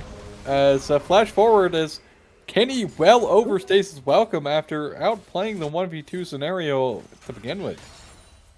There's something that almost feels BM about dying to Meowric. I don't know what it is. If it's the sound of the cats, there's something about it that the bonk killing Kenny there feels a little sad for the Cassante. Fantastic first tower here, picked up second tower. I apologize here for the side of Bubble Blowers, but that is responding with the Yone on the bot side here, picking up the tier 1, which again it feels very back and forth. The game does sometimes feel very Bubble Blower centric, but it feels like they need more people to respond to single members here of post Sin Clarity. I think both teams playing particularly well right now. But again, if you look at Vision alone, I feel like Bubble Blowers are really kind of struggling to know where they can be, and that can be very disadvantageous, especially with the pick comp really that we're seeing kind of out of Post and Clarity. The Vision here on the bot side jungle especially dangerous, but as we're getting a little bit deeper, Dragon up here in about 1.5 minutes, about 5.5 here on Baron. I think that's just going to continue to escalate into a particularly dangerous situation. You know, especially when you have an Ashe with Aximark who has Enchanted Crystal Arrow what feels like about every 10 seconds. Well, we'll be even shorter with this build. There's a lot of ability haste going in for the Ashe. But 1 minute to the next Drake. And, of course, we have the Atacon spawning in 15 here in the bot side of the Rift. As Poke Ashe coming through. What can she do in this game? Is now Kenny get out the rebuttal here. All out from the tower. Pathmaker will land on Aqua Felis. His Water Cat, my friend, is forced to... Nice Q3, actually, as Kenny will find another solo kill, but this time against the Mel, making up for a little bit of that mistake that he made just previously in the top side. And he, once again, really showing up to be an MVP here for Post and Clarity. Very impressive play. I honestly think that his, despite... being killed here on the top side from, overstaying that 1v1 kill earlier on Yorick and then just being able to have some moves, as it were. Actually, with the flash unstoppable force coming through and then engage. It's so massive. The wombo combo coming through. Just delete Shark Enthusiast off of the Rift. As Santa has a little gift, it's 3 ultimates to the face. Would die for a replay of that. Oh, that was brilliant. That was a chef's kiss layering of CC and abilities there, and I don't think it's over quite yet. Oh, it's okay if we don't have a replay, but I'm excited to see it again in case you missed it. Look at this. Oh my goodness. Poor Shark. Also on the back end, but yeah, really well played coming through as Cloudbreed. Bullet time doesn't do nearly enough. Now, let's see how this Drake plays out, because they are looking to contest here. Nubly is walking forward. Drake falling lower and lower. Caxi, you are the smite, so you can't necessarily walk away. As here comes the engage coming through. Duddy, they are gonna find Caxi early, but look at Fire Mana on the back line. Cloudbreed does get eliminated, but it's Duddy with a double kill shut down here. Coming through, Gucci forced to flash away. Nubly doing so much work as well, and this game might be the battle of the top laners. As now it's a triple kill for Nubly, looking to make it a quadra. Will not be able to do so. Mid-tier 1 still available as Post and Clarity find the Drake, but ultimately lose the fight because they utilize so much mid lane to try and find that initial pick. Oh, that's really disastrous for Post and Clarity, but you're so right. I constantly talk about how I don't understand top lane, but this game, and even last game, really comes down to the top laners, both really showing up here. Kenny on this Cassante absolutely dominating here in these late game fights, managing to clean up and keep it very even, and even pulling back some kills here from the side of the bubble blowers. And you know, Nubly definitely not one to be counted out either. Yorick again showing up in the exact same way. So both teams, many people dying for that dragon, and like you said, fantastic pick there in the mid lane. But when you're immediately turning to the dragon and not enough members of the bubble blowers are dead, you have to be cautious of some of those return engages. So it is 8-8 and very, very close here on the Rift. Not even a 1k gold lead here between the two teams. Oh, it's so tense. I can feel moving into the Atacon, Baron spawning in shortly as well. 2 minutes to that, 3 minutes to Drake here. It is soul point for Post and Clarity, but we got a little bit before that is on the Rift to even think about. First things first, we'll be Atacon, which has spawned in on the Rift. Either team putting a lot of pressure in that area right now. This mid-tier 1 seems to be the focus here for Post and Clarity. Let's look at Fire Mana on the wings. Cloudberry going to be forced away here by the Enchanted Crystal Arrow as Duddy with the ultimate coming through. Nature's Grasp will be blocked by Caxi, but look at the engage. It might be just as massive. Nice encore, but the damage comes through. Bullet time in the Fate Seal. Not going to be able to get Fire Mana away, and it's Post and Clarity off of a massive mistake in this mid lane. Will give up the Atacon. I have been waiting for what feels like so many hours for exactly this kind of play to come out of Bubble Blowers. Fantastic layering of CC. That is what I was expecting and hoping here in game 2. Nature's Grasp could die here in the top side, or in the river here. No flash, is in a 1v2, and will die. Yeah. So we don't need to see it. Just gets ulted. That's what happened. There you go. Well, before that was a very good play by Watercat. That's true. But, well, Enchanted Crystal Arrow coming out onto Shark Enthusiast. I don't know if they're going to be able to do anything. They're definitely looking to try and play this as Nubly here does get all outed by Kenny, as now Nubly is falling pretty low here. Q3 coming through as Nubly able to heal himself away, but it's not going to be enough healing as now Shark Enthusiast might have gone too far to save his top laner. And, well, you talked about the series going back and forth, and how about that? 11-11 now. As gold lead will expand to about 1,000 as here comes the Enchanted Crystal Arrow and a nice stun up again, and the Q3 coming as well as Post and Clarity just with a right hook back as a counter answer as to what just happened on the game. And the Bubble Blowers getting picked out here with some, well, with a little bit of over-aggression, a little bit of lazy backing. And Post and Clarity now nothing to really take. They do pick up the mid-tier 2, but still minute to this Drake Baron just now spawning in as resets coming through for the soul point potential. Yeah, I'm just a bit confused, honestly. Bubble Blowers did not need to continue to go in. Nubly, honestly, really out of position there in the bot side jungle, which led to just utter disaster there for the Bubble Blowers. I mean, Cloudberry didn't even get to play the game between the Enchanted Crystal Arrow and the CC there from Ahop on the Seraphine. Ahop, once again, with some fantastic plays here on the support role. But again, I'm not exactly sure what the play was for. The objectives were gone. I think maybe a little bit of overconfidence there from the side of Bubble Blowers on the back of what was a very good team fight. And I think they just need to make sure that they're not losing focus on those engagements. Teleporting here is... Yeah. So, teleport coming through. They are going to pick up this mid-tier 1, but Baron is being started for the Bubble Blowers. The blue orb is utilized here as now Shark Enthusiasts around the back. They do have vision on him, so it is marked. Kenny is here, kind of buying some time. Nature's Grasp coming through. Unstoppable Force onto multiple. The Encore does get reflected, though. Massive fight as Duddy going through. Does pick up a killing spree here. And look at this fight. It's chaotic all over the place as Kenny does pick up the kill with the help of Fire Mana, as it is going to be, once again, the top laner of Kenny Cow winning this fight for Post and Clarity, and will be the Baron. And if they're smart, will also be this Drake, as it will be Fire Mana. My bet on the trip up of the fight, kind of stunlocked myself there, but regardless, Post and Clarity will pick it up. Yeah, I honestly, when I saw the Encore reflected. I was like, oh, this might be it.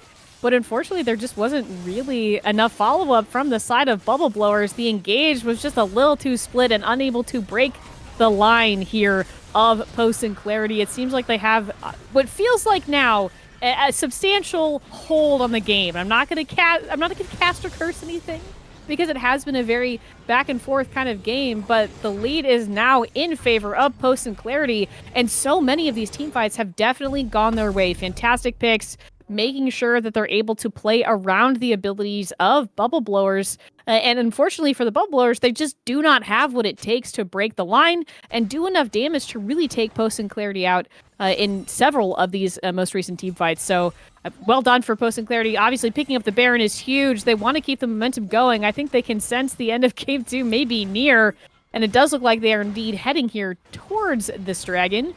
And I believe they may want to pick it up here. It is, in fact, a big pickup for them. Oh, it's already gone. So 4 minutes. Oh, I even missed it. Wow, it was so fast. 4 minutes, I completely missed. That's on me. 4 minutes to the next strike, but that's okay. We're making mistakes here. That last cast of the fight there was just so atrocious. So you know, I was just trying to process all that happened. I think. Yeah, we're not infallible here on the desk, but that's okay. As Post and Clarity now with Baron pushing down in this mid wave and also this bot wave is Fire Mana knocking on this tier 2.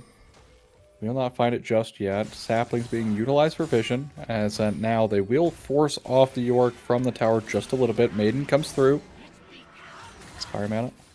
We'll be able to pick up these ghouls. As now Nubili trapped in a 1v4 scenario. What can he do here all by himself? Maiden being utilized. Here comes the Q3. Now did Post and Clarity go too far? Here comes the bullet time just onto Kenny, and also Fire Mana does have that Death Stance, so it's taking away. Nice redemption coming through. Kenny with a nice all-out as well. Base Shield onto 3 is so massive with the Encore follow-up, as the rebuttal is not going to find anything back. Although no one dies, it will be Duddy falling down first after the pick onto Nubili, and Post and Clarity continue to open up this map with their Baron. How did Kenny even manage to get in and out of that? Cassante just absolutely ripping here on this Cassante playing game 2. Incredible. Nubili unfortunately getting caught out there, and also taking Duddy down with them in that bot lane play. Kenny just pushing forward. Yeah, slowed up, but finds a nice route. But so far, will be a back away from Post and Clarity to go towards this mid lane tier 3 and the inhibitor. Now 7 seconds on Duddy Brains will not have, as Enchanted Crystal Arrow does land on to Watercat, but is going to be a-okay. Post and Clarity will take what they get, reset, spend their gold, as now, even though the gold for the majority of this game has been so close, how about 9,000? You know, just a casual 9,000 difference. Some shutdowns available here. My gosh, Fire Mana on this Yone has been so impressive. And I know, I feel like at this point I have said the same thing over and over again, but I can't get over how exceptional it has been when they are able to layer the CC. It's just incredible between the Seraphine and the Yone. And then you layer on top of that, you know, the Malphite ult or an all-out. Oh, it's just... Enchanted Crystal Arrow onto Shark Enthusiast, and he got picked once, is able to get out, just barely flash away. Lots of ultimates there utilized here for Post and Clarity to try and get that one used. So there is a potential angle here for the Bubble Blowers to punish out some mispositioning from Post and Clarity. Kenny pushing in this top tier 2. Baron is gone off of them, as 1 minute goes towards Soul, spawning in here for Post and Clarity. As, again, Post and Clarity do not have ultimates, so they do not want to get in a position here to get picked out. As they will take the resets and walk towards this Drake, get some priority around it. As lots of waves shoved in. Mid wave is being cleared out here by Duddy in the mid lane. As they're looking to get some kind of priority around mid lane. Enchanted Crystal Arrow, though, coming through, is going to be flashed away from by Duddy, and will hit Watercat walking out of base. Oh, man. So Watercat actually losing home guards with that as well. He'll slowly walk out of base. And now Pokeash is actually in a really nice position here to just sit here and poke them down as they try to enter here onto this soul of Posen. Fire mana as well. Level 17 here, 32 minutes in. And this is going to be the fight here that determines whether or not the Bubble Blowers have a chance. Here comes the Nature's Grass. Can he count? Getting pretty low. As a little quick reset of positioning here from Post Clarity. Duddy still pressing forward into Kenny. Enchanted Crystal Arrow going through onto the Maokai. Does utilize the Twisted Advance. And the engage coming through. Fate Seal only going to land on the Nubili. Bullet time still available here as they are going to look for it. And it's going to be canceled out. Kenny with a great Pathmaker. Q3 Flash going to miss from Fire Mana.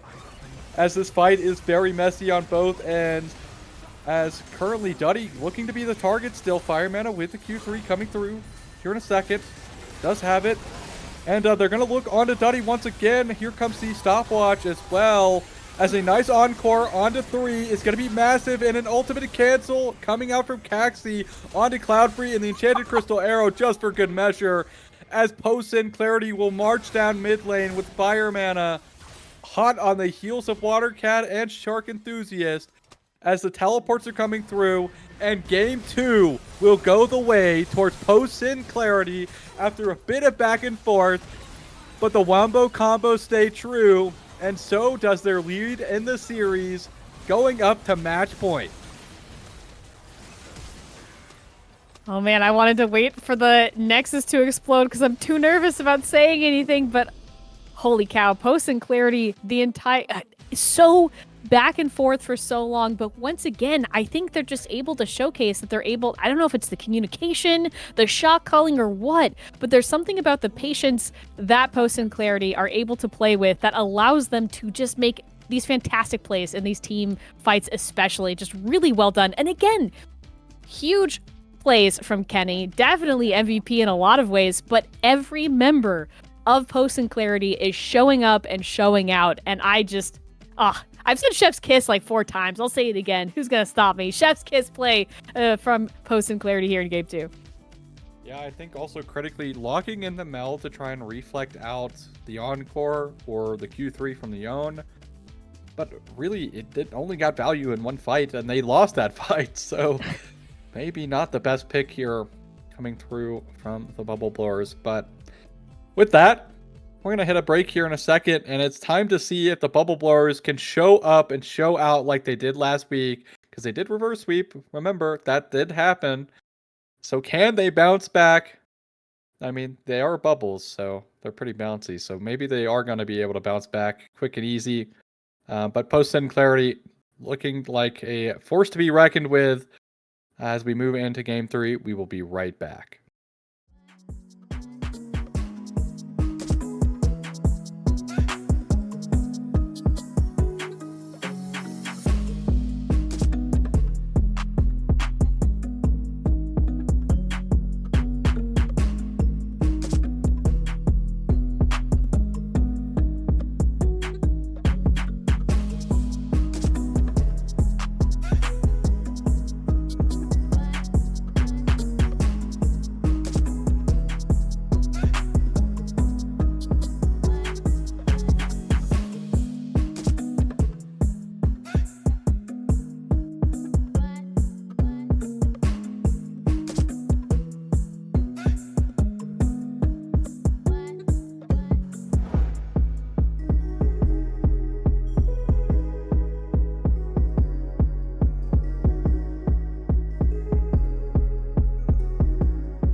Hello and welcome back. A little bit of a break there, but of course I'm Ozzy, joined by Begson here, and we have a little bit of a surprise for you because El Bozo Caster forgot that we were going to, do this. So Olympus All Pro is here for you to see. As we're going to pull it up here, is we got Kenny Cow here as your top laner. You got Super Beans coming in for the jungler.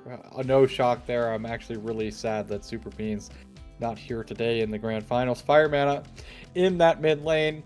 Monaxia there in the AD carry, and A-Hop in the support role. And the most valuable player of the split, and congratulations, will be Post and Clarity's Fire Mana. Very well deserved there. Very pivotal member here for Post and Clarity, as we've actually seen today here on the own.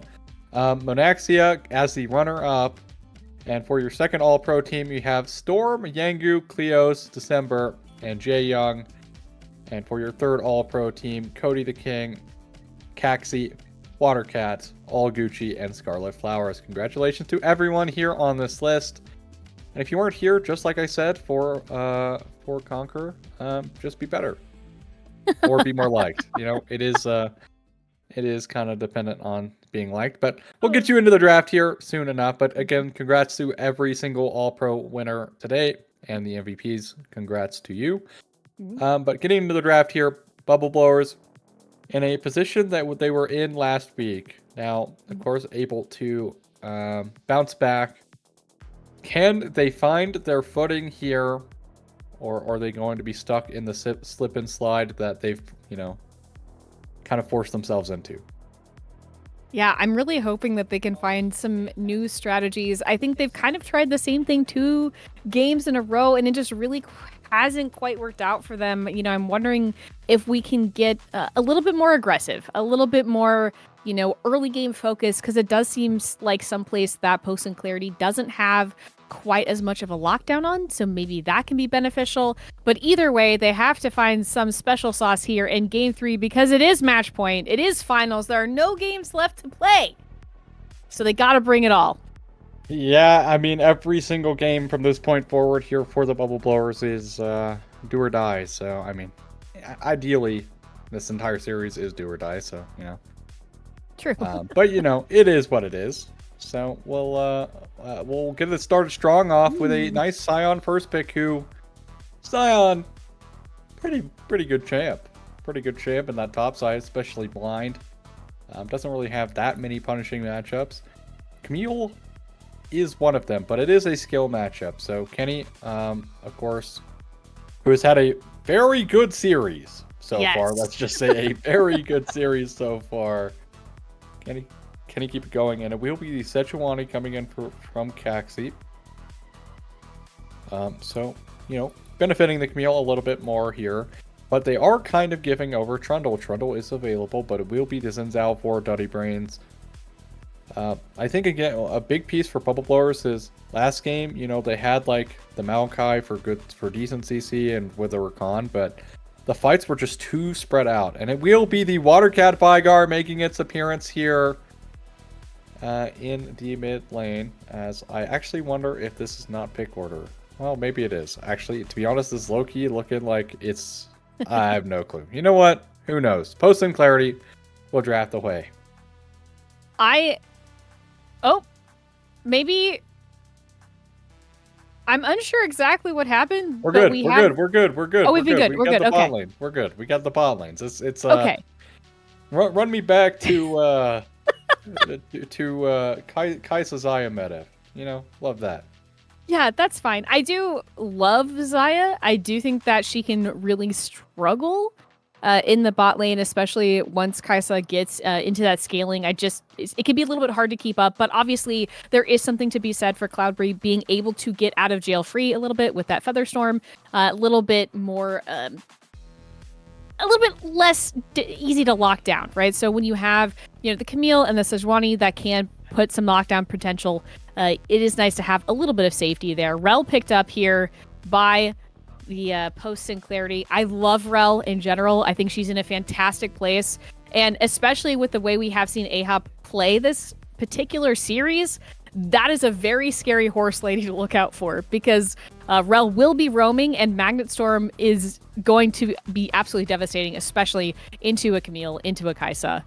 It looks like we do have the Alistar picked up here for Shark Enthusiast. Now we see the Veigar. Now it's Veigar time. We're allowed to know that the Veigar has been chosen. And you know what? It's way last. And now it's the way. Oh, I'm actually so good at draft predicting everyone. Like, I'm just so insane. Now, Hui has been kind of in a weird spot because he did get nerfed, specifically his QE, which they nerfed to kind of prevent him from like turbo spamming it in team fights and that kind of being his only like real damage. But it also ended up nerfing his wave clear, as we are going to get loaded up onto the Rift here in game number 3 between a nice 2-0 from Hosin Clarity in the first 2 games and the Bubble Blowers here on blue side, looking to claim their first one in the series. If they're going to come alive, it has to be this one. Else, Hosin Clarity will claim the grand finals for themselves. Watercat having the event horizon can be quite impactful, especially into some of the immobility or difficulty of getting through that. Now, the Alistar also into the Rel is also quite good. So Watercat will throw his Q backwards. Sometimes we like to see the mid laners have fun with one another, Watercat, as they are going to have lots of fun here in the mid lane. Something I really appreciate from watching Watercat and playoffs is just having some fun with the mid laners. Even seeing them get up close and personal and dancing with one another. But already, small poke coming through from both sides. Gucci will actually get a little bit of a better trade there, but nothing too crazy. Cathian Rain isolated, doing a little bit more damage than the Q from Zaya. W will be sidestepped from Nubly, though, in the top side. Kenny, again, if someone on this post-send clarity team is going to wreak havoc and put post-send clarity into a winning position, it might just be Kenny here on the Camille. Another great trade here from Gucci. Cathian Rain once again getting full damage with the isolation onto Shark Enthusiast, who I think realistically for me just hasn't really had the best series, in my opinion. I think Shark Enthusiast has been such an instrumental member here for the Bubble Blowers, and I kind of a little bit silent here in my opinion. As Kenny will trade a little bit more aggressively with the passive shield of Camille, which got buffed a bit ago to help aid her lane phase because it was really brutal for her in the early game to kind of get around. But priority here in the bot side for Post and Clarity, as the junglers will be pathing opposite directions. Voidseeker will miss. W coming through. Nice shield timing from Kenny, though, to avoid majority of that damage. Yeah, once again, I think top lane will be something that, while normally I don't really understand, I do think that Kenny, as you said, has been so monumentally instrumental here for Post and Clarity that it is something we need to keep an eye on. This Camille, I honestly am kind of excited to watch them play the Camille and see exactly how well they're able to pilot this champion. Meanwhile, Phenomenal Evil takes time to level up, so I'm not exactly sure what to expect much from the mid lane. I think per usual, as we've seen in the previous 2 games. But I do think Shark Enthusiast, you're right, has had some amazing plays on the Rakan, but unfortunately, I just think there's something about the team comp that just hasn't really worked for the way it seems they want to be able to peel and engage.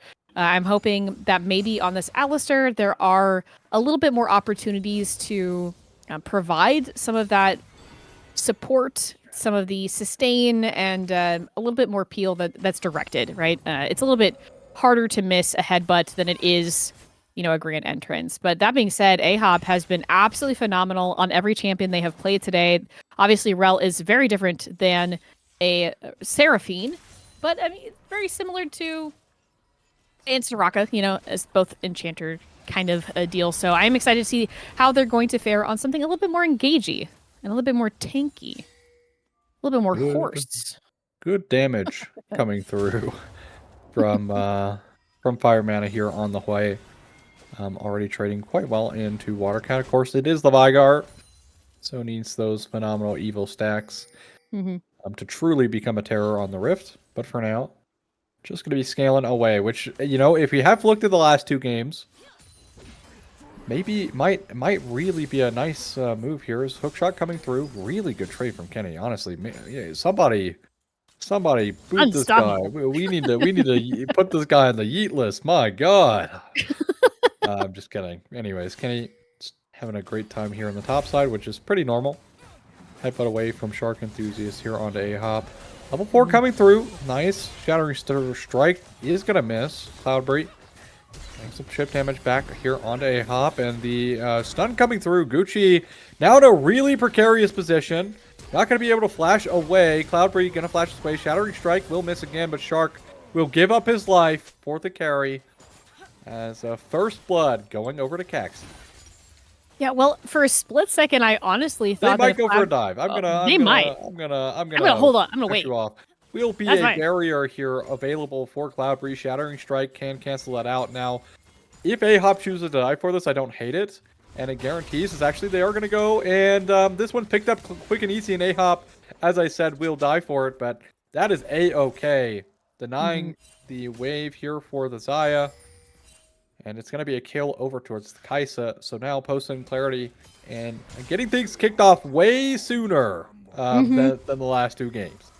I, for one, am very excited about this. We don't have to wait for 8 to 9 minutes for the first kill to come out. And honestly, it's a really good strategy here from Post and Clarity. Shutting down a Xayah early just makes things so unplayable, especially late game. And unfortunately, the feather pullback route does not last long enough to be the kind of CC bot that you can eventually, if you're an ADC that gets put behind, right? So, a little bit of a baby cage there from Watercat, but really well done here for Post and Clarity, getting some early tempo and pressuring the spot lane, but it does look like there's a little bit of a fight back here from Bubble Blowers with Zin's down on the bot side. I think they want this dragon, which would be a good trade. Maybe not. Getting a Drake would be quite nice. Will be first Drake here towards the Bubble Blowers with Caxi in this top side, so there will be no contest coming through. Sion maybe wanting a piece of this Scuttle Crab. Nubly will not get charged onto by the boar. As so far, again, game has been a little bit quiet since that play on the bot side, but first strike will be secured by the Bubble Blowers. Has been kind of typical here in this series. We've seen, usually the Bubble Blowers getting that first strike. Trading that in though on the second round, second rotation there. Grubs spawning in, and we were talking about Yorick utilizing Grubs pretty well. Camille does so as well here, and Kenny will be piloting that Camille as looking like a gank potential coming through, and they will find it. So Duddy on a ward, let's get spotted out, and they are going to survive that. Nice sidestep from Kenny. Would have had the shield anyway, so doesn't ultimately mean all that much. But Nubly scaling in this top side is now Gucci falling pretty low. Great trade from the Bubble Blowers here in the bot lane. Nice poke coming through once again. Honestly, I gotta give props to anyone who can play Hui and CS well, because my god, anytime I try to play this champ, it's like I can't CS. But Caxi Hextech Ultimatum is going to be utilized, and, Xmithy ult coming through. Unstoppable Onslaught won't be cancelled either, and he's going to just go through the tower. But maybe to his own demise, if they can kind of find him here. He will be able to back here, potentially. As now Fire Mana walking into Duddy. When becomes Lightning, will miss, and he's just going to pick up his top wave as The Flash Room Kitty Cow will not find the cancel on the Unstoppable Onslaught. As Grubs now being pulled in. Kenny does not have mana though, and somehow I think Caxi, they will lose one. Duddy now will find Caxi here on the Sejuani. Stun will come through. And here comes the Q, but they will force out the Crescent Guard, and Fire Mana does utilize the Spiraling Despair. Will fall very low. Duddy forced to flash away, but does live. Just barely. And that would be 2 Grubs over to Post and Clarity, so a little bit slow. But sometimes slow and steady wins the race. As the Octopus versus, I don't know, some Bubble Blowers tells that story. I have many questions about what octopus you're referring to, but... Look at their logo! Look at their logo! Come on! Talking about the grub. I thought you were talking about the grub. In my defense. Okay, come on. Come Sorry. on. I was looking at the grub. We were talking about Sejuani taking grubs very slowly. But despite having a little bit of an early game shakiness there, it does look like Bubble Blowers are managing to find their footing a little bit more. They did pick up 1 grub, obviously not as good as having 2, but not managing, honestly, Noobly managing to get away from that gank was fantastic for them. They definitely do not want Kenny to get ahead again, especially on this Camille. So really well done there for the Bubble Blowers. They're not out yet. And as you said before, I mean, they've come back from a reverse sweep. They have the mental fortitude and the champion pool depth to be able to make it. So as long as they can get through this game and they can find a win here in game 3, I think it will be good. But a lot of it comes down to, are they able to take back some of this tempo? Well, Gucci, when becomes lightning, will miss. Caxi actually gets here in just the nick of time. And, you know, clock strikes 12. Midnight will not arrive here for Post and Spot Lane. As he'll take a reset and avoid this dive. Yeah, great timing there by Caxi. This is a little bit more what I was expecting, honestly, from game 2. The Poppy just everywhere all at once, all of the time, and it looks like Sejuani is attempting to do just about the same thing here in game 3. So I expect to see Coxie in more lanes with more ganks and hopefully a little bit more accuracy on future Glacial Prisms. It happens to the best of us. Absolutely no shade. Looking at the CS, it is fairly even, especially considering this Camille in the top side. But very slight advantages here for the side of Post and Clarity. So if that continues, I expect we may see a little bit more as we hit the mid-game. See, we had excitement already, right? About like 3 or 4 minutes in, and now we're 11 minutes in. And things have calmed down a bit. So I'm expecting to see more popping off here, especially as objectives start coming up again. Dragon here in 15 seconds. And it does look like Post and Clarity definitely wants to make a little bit of a go for this. So priority in lanes where they have it. Kaisa may not be able to leave lane though, but they may be looking here for the Zaya. I just try to manifest exciting things, you know, even if they don't do it. Oh, Watercat falls to about half HP. Will be the Rod of Aegis Vigar, but we are at the very least looking for maybe a soft contest here. Maybe get some vision down, try and find their members. Kenny does have teleport and is backing right now, so can be in a prime position here to teleport to this fight. Shattering Strike goes in onto Shark Enthusiast. They pick up the Drake early, but now Shark Enthusiast with a nice crash. Well, Crash Down Cancel does go through, as now will be the first falling support here. A-Hop. Let's get found out, and the teleport coming through, and the second support will fall down as well. Shark Enthusiast now, as now Kenny Cow not able to find the kill onto Aquafelis, as Nubly is a Scion, so will not go down. So it's a 1-for-1 support trade at the end of the day. Post and Clarity picking up the Drake. So, in, you know, technicality, as Fire Mana is fine. There is no Unstoppable Onslaught here for Nubly, as Caxi will be forced to stop out. Nice Sphere as well, as now Nubly in a bit of danger, and the Kaisa coming through! The Killer Instinct coming out. Melee range, but they do pick up the kill. The EE there from Fire Mana is going to miss, as somehow Nubly overstaying his welcome there. As Post and Clarity go up to 3 kills, or up 3 kills here. About 1,500 gold. Caxi now in trouble. Duddy. I mean, there's just so many people here. Kenny now forced to flash away. Does flash the Alistar combo. Slow coming through onto Duddy. As teleport also is, never mind, not teleport, excuse me, miss saw there on the Scion, but everyone getting out, and that's kind of been the story here, I feel like, for post-end clarity against the bubble blowers, at least in this game. Lots of low HP bars, but the bubble blowers, just not enough damage. Headbutt? There's something... Oh. Still available here, but won't utilize it. Pulverize will miss. There's something so satisfying about watching a Kaisa fly in from off screen to immediately blow up the Scion there. That was really well timed. Oh man, so much damage. Fire Mana just absolutely on fire, pun intended here in the mid lane, but all Gucci just flying in out of nowhere. Fantastic use of the Killer Instinct there on the Kaisa. As Kenny stuck in this cage, lots of damage, and how about that? R will pick up the kill there for Aquafelis. As now Gucci in a 1v1 versus a Scion with the Unstoppable Onslaught. Q will come out, does force out the flash from Gucci, and I think this Kaisa does damage, by the way. Nice sidestep there on the E, and they do force out the Unstoppable Onslaught with a Glacial Prison, so nice buffer there from Newblade. As QW will go wide on both members. Field goal there. As QW will land there, so Fire Mana fishing around for the cow.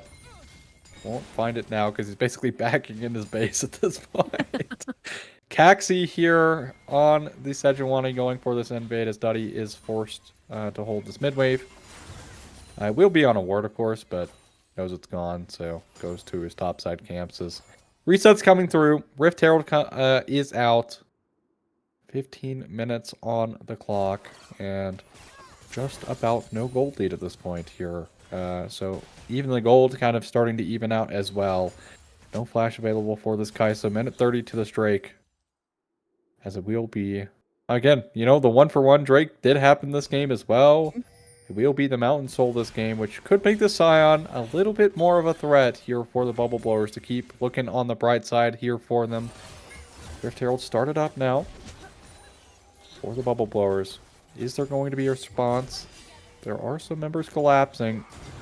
As looking through, as the, you know, Hextech Ultimatum does get cancelled out, and the flash forward from Ahop, but nice Event Horizon look on the edge here. Nubly, as, you know, nice Killer Instinct does get Gucci out, but Ahop in trouble, does fall down to Duddy. Duddy going to go down as well on the backside, so it's a 1-for-1 at the moment. Jungler for support. Nubly does not have the ultimate. Nice Event Horizon, though. Kenny getting knocked up. Where's the damage? They aren't going to find it. Kenny able to live at 1 HP. And once again, PSC get out at just barely on the edge. As the QW also snipes away onto the Scion as a pause coming through. As it seems like Shark Enthusiast might have DC'd.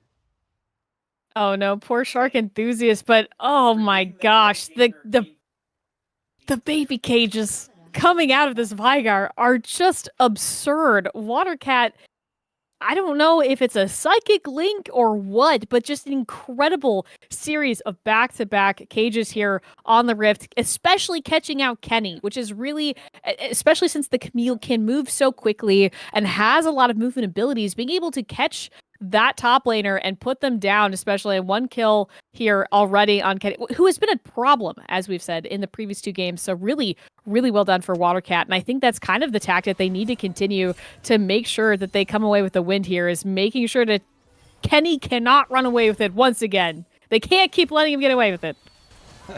Yeah, Kenny, again, is scaling on this Camille as well. So that is something to be mindful of. Little pause buffer here from the pause, so don't worry. Game is not broken. If it is, there might be a couple bad words said on stream.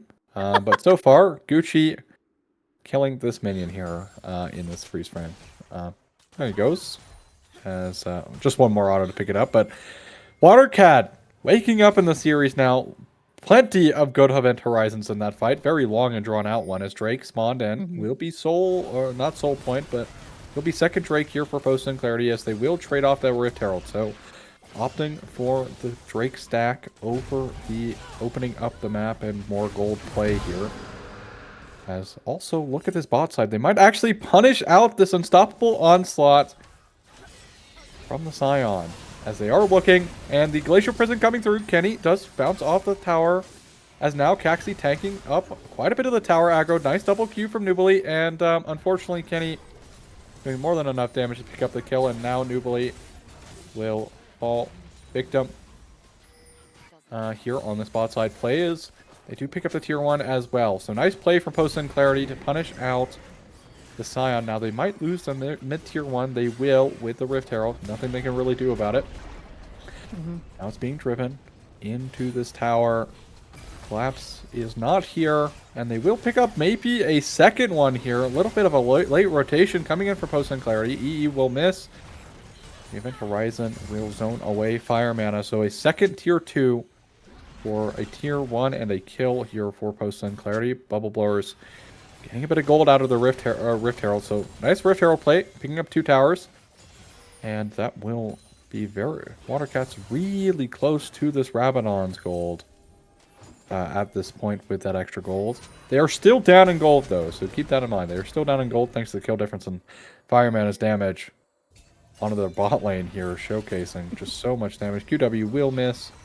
And they're forced to back at their tier 2. Can't even back under the safety of their tier 1. Yeah, a little bit of a I can hit you from 2 screens away. Not only from the Kaisa flying in from seemingly nowhere, but also this way. Really well played by Fire Mana to continue the pressure under tower and even making sure that they are able to collect that tier 1 in the mid lane. Kenny, once again, Kenny, a little early. Friend, yeah, Kenny does get caught there by the Decimating Smash. Caxi here in this top side is invading the blue. Does not find the smite though. And is running away. Teleport coming through from Watercat on the bottom side of this fight. Flash Pulverize coming through onto Gucci. Gucci exhausted up. Now it does get stunned up as well. A lot of space being provided. Unstoppable Onslaught is going to be tanked there. As now Kenny onto the backline. Forces out the Feather Storm here. Does force out the Flash. Watercat finds the shutdown though on the top side of the fight here. Onto Fire Mana, does get cleaned up by the Killer Instinct of all Gucci and the damage. And Ahop falls victim here as well. Kenny trying to get out. Caxi, and a nice... Honestly, this is an insane double kill coming out from Gucci.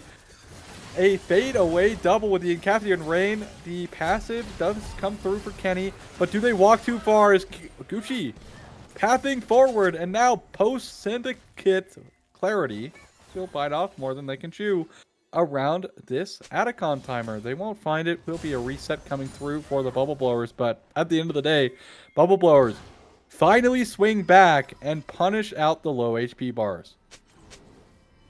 Watercat did a phenomenal job of locking Hui into the Baron Pit and not letting them out, not letting them do any damage. And there's a really unfortunate flash of Fire Mana directly into the cage, stunning them. And Primordial Burst did just an absurd amount of damage, making sure that Hui was not able to put out that kind of crazy damage that they need for those team fights. Really well done there. By Bubble Blowers to, and again, punishing missteps, right? I feel like in this particular game, the Bubble Blowers are not only playing better together and around each other, but they're also much better at punishing missteps and misplays here by the Post-Sin Clarity group. So really well done by the Bubble Blowers. Still behind, they're actually a little bit ahead in gold, still behind tiny bit in kills, 8 to 10. But really, really well done. Find some poke, and actually an early ultimate coming out from Shark is now Nubly and Kenny kind of just staring at each other. As still, the presence around the Atacon is ever present here for both teams as Kenny does force Nubly to back here. There's actually going to be the teleport coming through a little bit early. Now, Kenny not here. Does have teleport, but is not here. Is going to back first. I think was picking up the Ravenous Hydra Gold now. Nice Void Seeker here to kind of start up the Atacon, try and get some of the shred going. Teleport coming through onto the minion wave from Kenny. As now, it is going to be posted in Clarity in a pretty awkward position here. Gucci kind of just standing here waiting. Waiting to see what is up. Bot tower is going to be shoved in here. Kenny is picking up the wave. Nice damage coming through from Fire Mana. A-Hop misses another Shattering Strike, which continues to be the case. As Gucci, that awkward spot, really really has been kind of in an awkward position. Nubly is getting more and more poked out, though, by Fire Mana. Fire Mana on this way, doing so much damage himself. Spiraling Despair will go wide. That is a very impactful CD to keep in mind. As now the Drake spawns in as well. Flash pulverized onto Fire Mana. Fire Mana doesn't have Flash. Walks into the Event Horizon. Watercat picks up that one as well. And so far, Kenny is out of this fight. And a nice engage, though, coming through from A-Hop.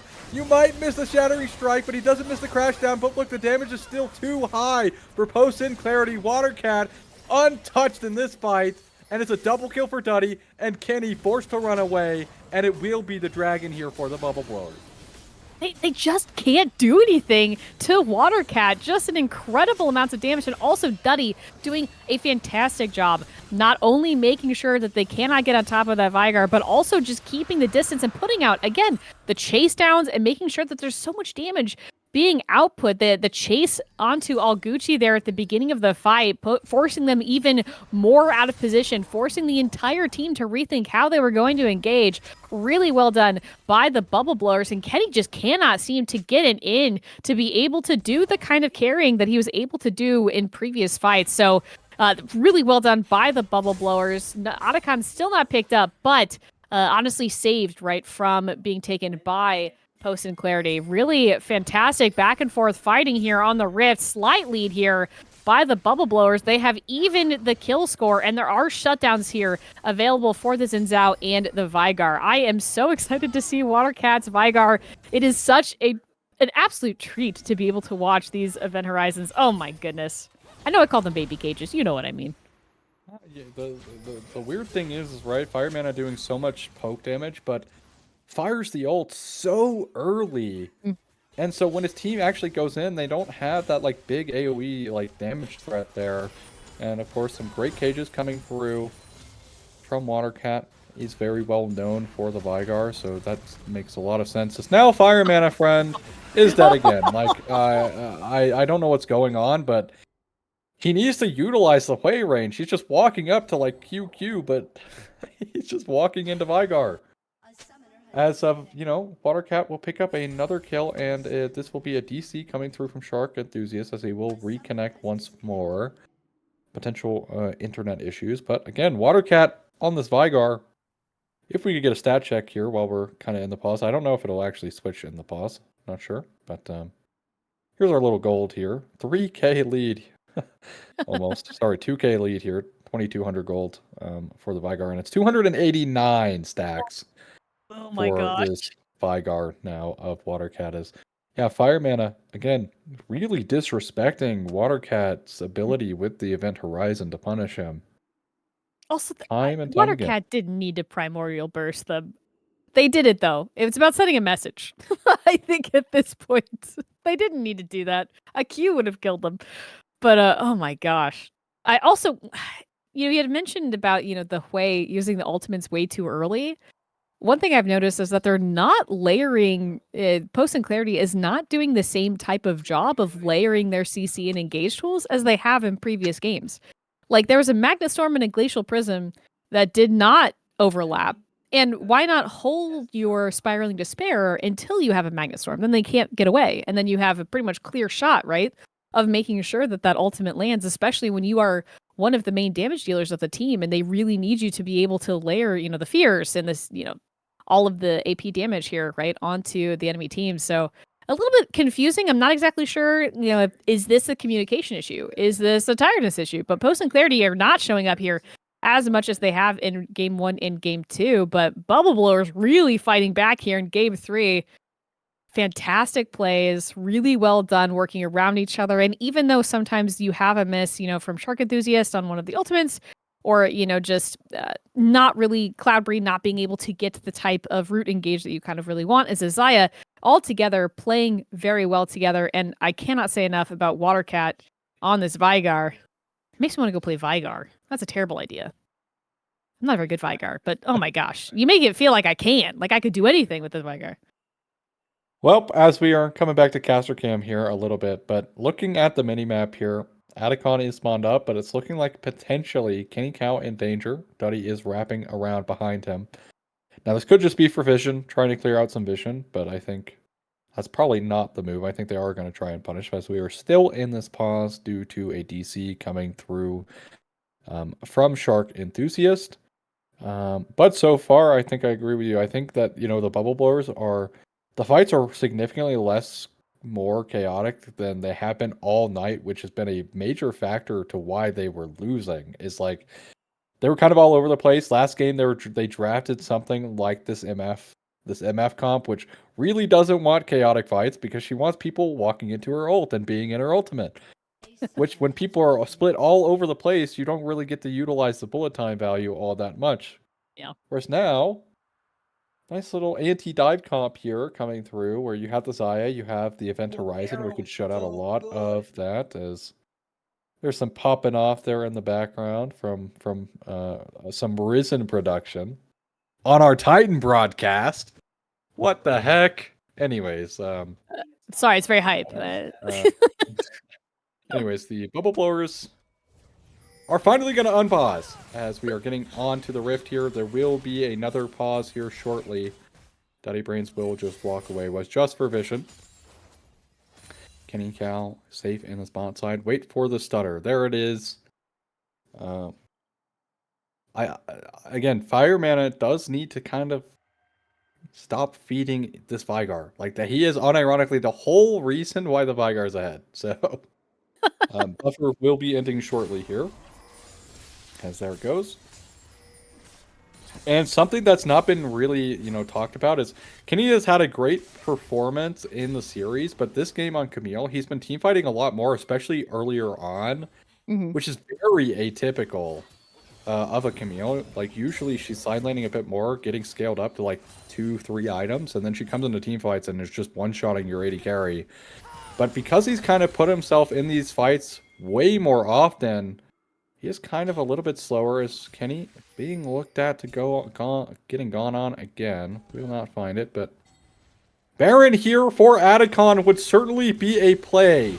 In fact, if they don't even get the Atacon, this would be insane. As now the collapse is on, they're moving towards it. They see no one on the map. They have a suspicion. Yowstar will be the first point of contact. They find it, but the Baron is going to be gone. A-Hop is going to maybe give over his life here. Don't flash, just die. And it's going to be a free Baron going over to Post in Clarity just for the price of their support. Is now Kenny Cow looking at Nubly. Finds the unstoppable onslaught, flash away from Kenny, but it will be Nubly forced to teleport back here, as I think they are still going to give up these Atacon. No support here, no Hex ultimatum from Kenny. Means this is a free Atacon. Fire Mana will be here.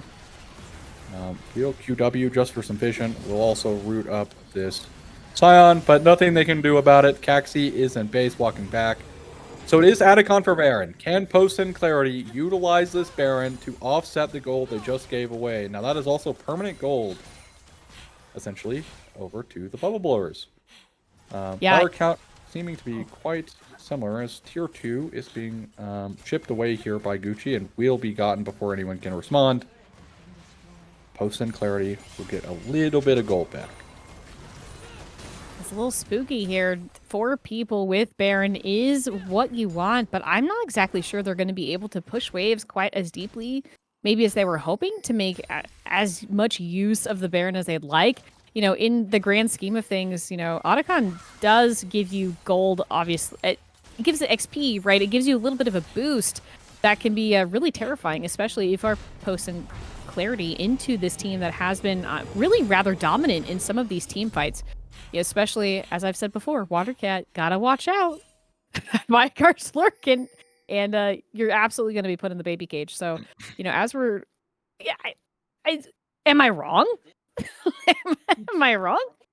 Oh, man. As we're getting a little bit deeper here, we're about 30 minutes into this game, and it is looking kind of scary, right? There's a slight gold lead advantage, but maybe a bit of a team fight here. ARAM might be starting in the mid lane.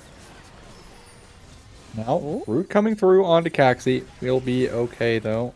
just a little bit of poke damage. Kenny, nice sidestep on the Wind Becomes Lightning. Soul Point spawned in for either team. Very tense moment. 28 minutes in. Flash engage coming in from Duddy. And the Spiraling Despair onto Shark Enthusiast. But look at the damage on the back row line from Kenny Cow. He still has the Hextech Ultimatum as well. As it's going to be Gucci picking up the kill on a Cloudfree. And where's the Vigar? He's dead. And this could be the fight that post-Sinclarity need to break open the game. And maybe take this grand finals as they're pinging down mid lane. The wave isn't there. But they are going to be able to push this in with the move speed from the Baron Vexen, as this is going to look like the game. 20 seconds on the next available person, as it's going to be their bot lane from the Bubble Blowers, as the tier 3 will fall.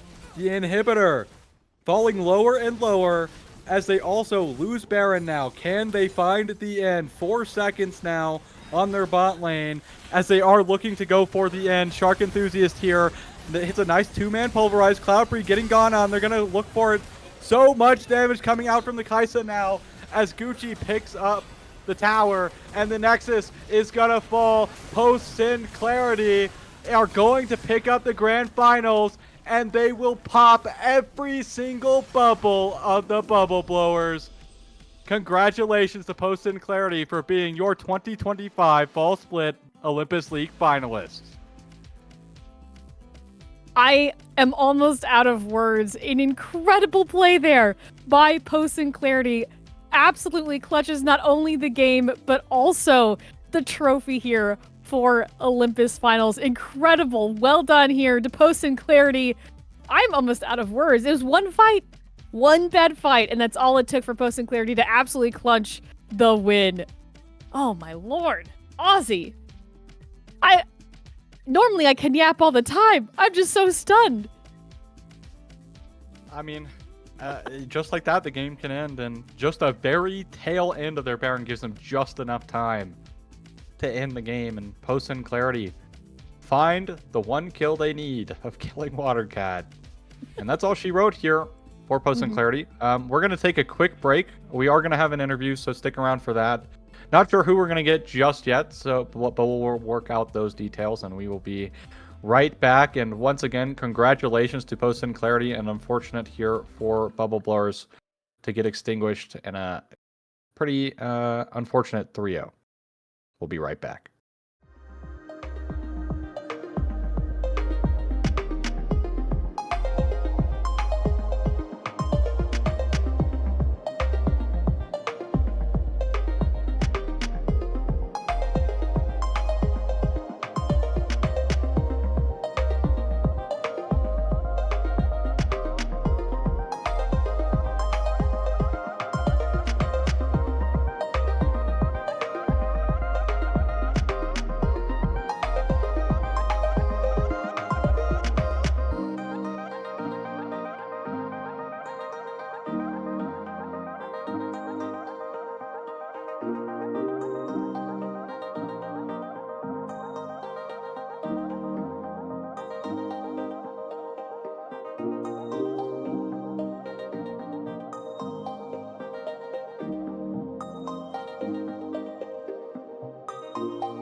Hello, everyone, and welcome back. I'm joined here today by Bexon, of course, who will be conducting the interview. But I have Kenny, I have their coach Ruined, and I also who's going to be muted, just kind of hanging around, and Jerry. Hey, Ruined, you can say hi as soon as I drop here, if you want. But so yeah, we have Kenny, Ruined, and Jerry, also known as Gucci. Congratulations to you all, and hello. Hello. Hey We're guys. so happy to have you join us. First of all, congratulations, an incredible 3-0 sweep in finals. I mean, from everything that I have been told and all the content I was able to consume before starting this stream, that this is not exactly what was expected, especially how close the games were. Y'all came out on top every single time, even in this what seemed like a very knife's edge kind of game 3. And so I'm going to ask first, Kenny, I was told, I might have been lied to, that the top lane was going to be maybe a little boring, but but that's okay because that's what top lane does. And instead, you brought the absolute heat and are decidedly, for me, one of the MVPs from all 3 games. And so, when you're playing in these matchups, the Aatrox game early was a little rough for you. And the Camille game, I don't know if it kind of went according to plan. How do you keep going through some of those matchups, and what was going through your mind when you're absolutely killing it on Cassante? Funny enough, at the start with that Aatrox game, I actually played a solo queue game of that exact matchup. So I already had kind of somewhat practice, and keeping in mind of what Ruin told me, it's I'm really just keeping up CS because you don't really have to be this super carry. You can just kind of just make small leads and wins from there. Absolutely. And again, fantastic Cassante. Wonderful play. 11 out of 10. I think I said chef's kiss about 400 times. Speaking of, Don't do it all again. Gucci. Don't do it. Don't do it. I might do it again, all Gucci, because you had some fantastic plays in the bot lane. I want to especially highlight your time as Ashe with your Zyra there in game, or sorry, your Seraphine there in game 2. Really well done. Fantastic plays for you. How was the bot lane synergy, especially in matchups that, on paper may not be in your favor? How does that work between you and your support? Yeah, it's a great question because A-Hub is one of the only people I actually like on this team. So me and him really get a lot of great synergy in the bot lane. So it really makes really any matchup playable. Fantastic play, and I really have to give you huge props to every single game. As an ADC player, I was like, wow, I can't do any of that. So 11 out of 10, especially for picking Xayah, my particular favorite. And I'm going to throw it over to the coach. Having been with these players for a season, coming out on not only a reverse sweep, right? Not a reverse sweep, but coming back into this matchup, coming out with a 3-0, winning grand finals. What is something that you are so proud of for this team from this season? What is something you're going to carry with you? Honestly, these players have improved a lot since starting this team back in August. We've had some roster changes throughout, but I think this is my favorite iteration. Everyone's really, really nice. Everyone hope somewhat gets along. We've uh, versus Delore, we had some problems, but I think we sorted them out, and I think everybody has learned a lot this split. And what about you, Kenny? What is something that you have learned so far from playing on this team? Actually, funny enough, I think Ruin mentioned buying pinks a lot. Going into the team, I actually never really bought pinks, but I wasn't there for when he said it. But one of my coaches for my C-lol, I play Collegiate. He actually mentioned buying pinks is really important, and I've really been upping my vision, and that's really what's preventing some of the deaths that I normally would fall into.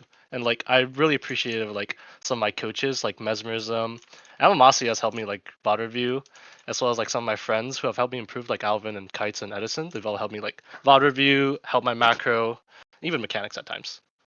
I think it definitely shows. And then what about you, Gucci? What is something that you are going to take away as being proud of having learned from this season? So things that I don't want to take forward are probably I don't see a lot of these players again, but Rune absolutely probably my favorite person from this team. Absolutely GOAT coach, probably him controlling some of the absolute animals on this team, probably the only reason we get any wins at all. So I think going forward, I think I respect the coaching position a lot more, and I would join any team with Rune on it, but none of the other 4 probably. All right, so moving on, we're wrapping it up here, right? This is the end. You've played all the games there are to play for this season. I'll start with you, Oguchi. What is an absolute your highlight, your thing you're most proud of from this entire season? Yeah, I think the highlight was the sequence in game 2 where I think I shot 12 ash arrows in 4 minutes back to back. Yeah, it was kind of machine gun ash. It was very impressive. What about you, Kenny? Something that you are super proud of from this season or this series?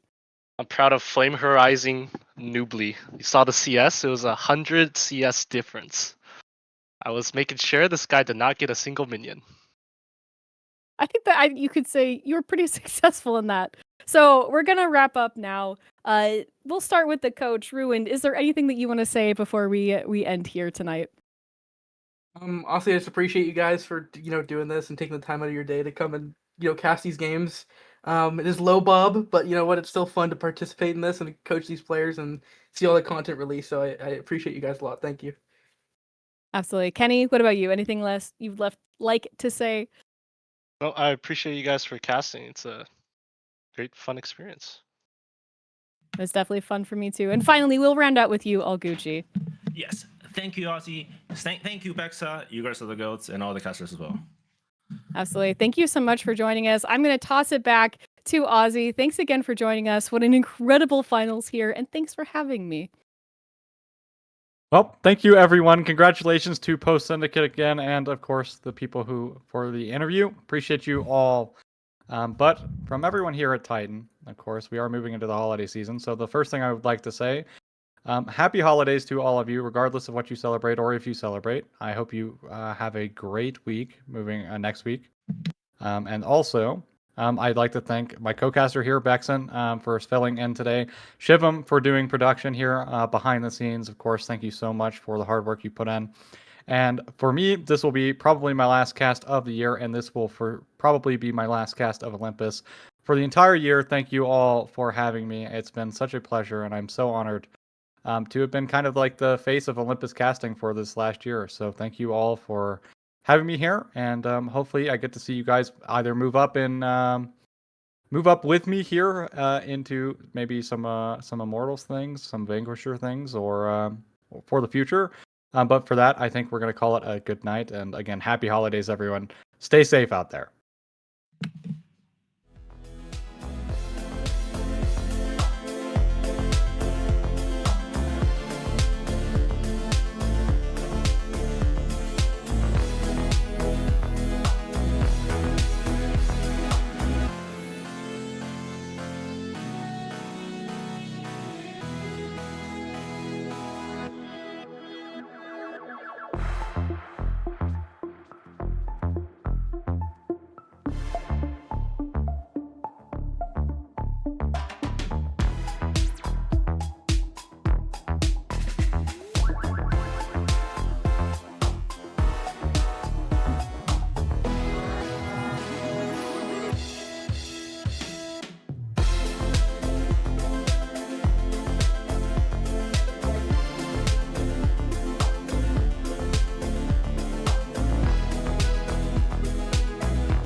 You do like do like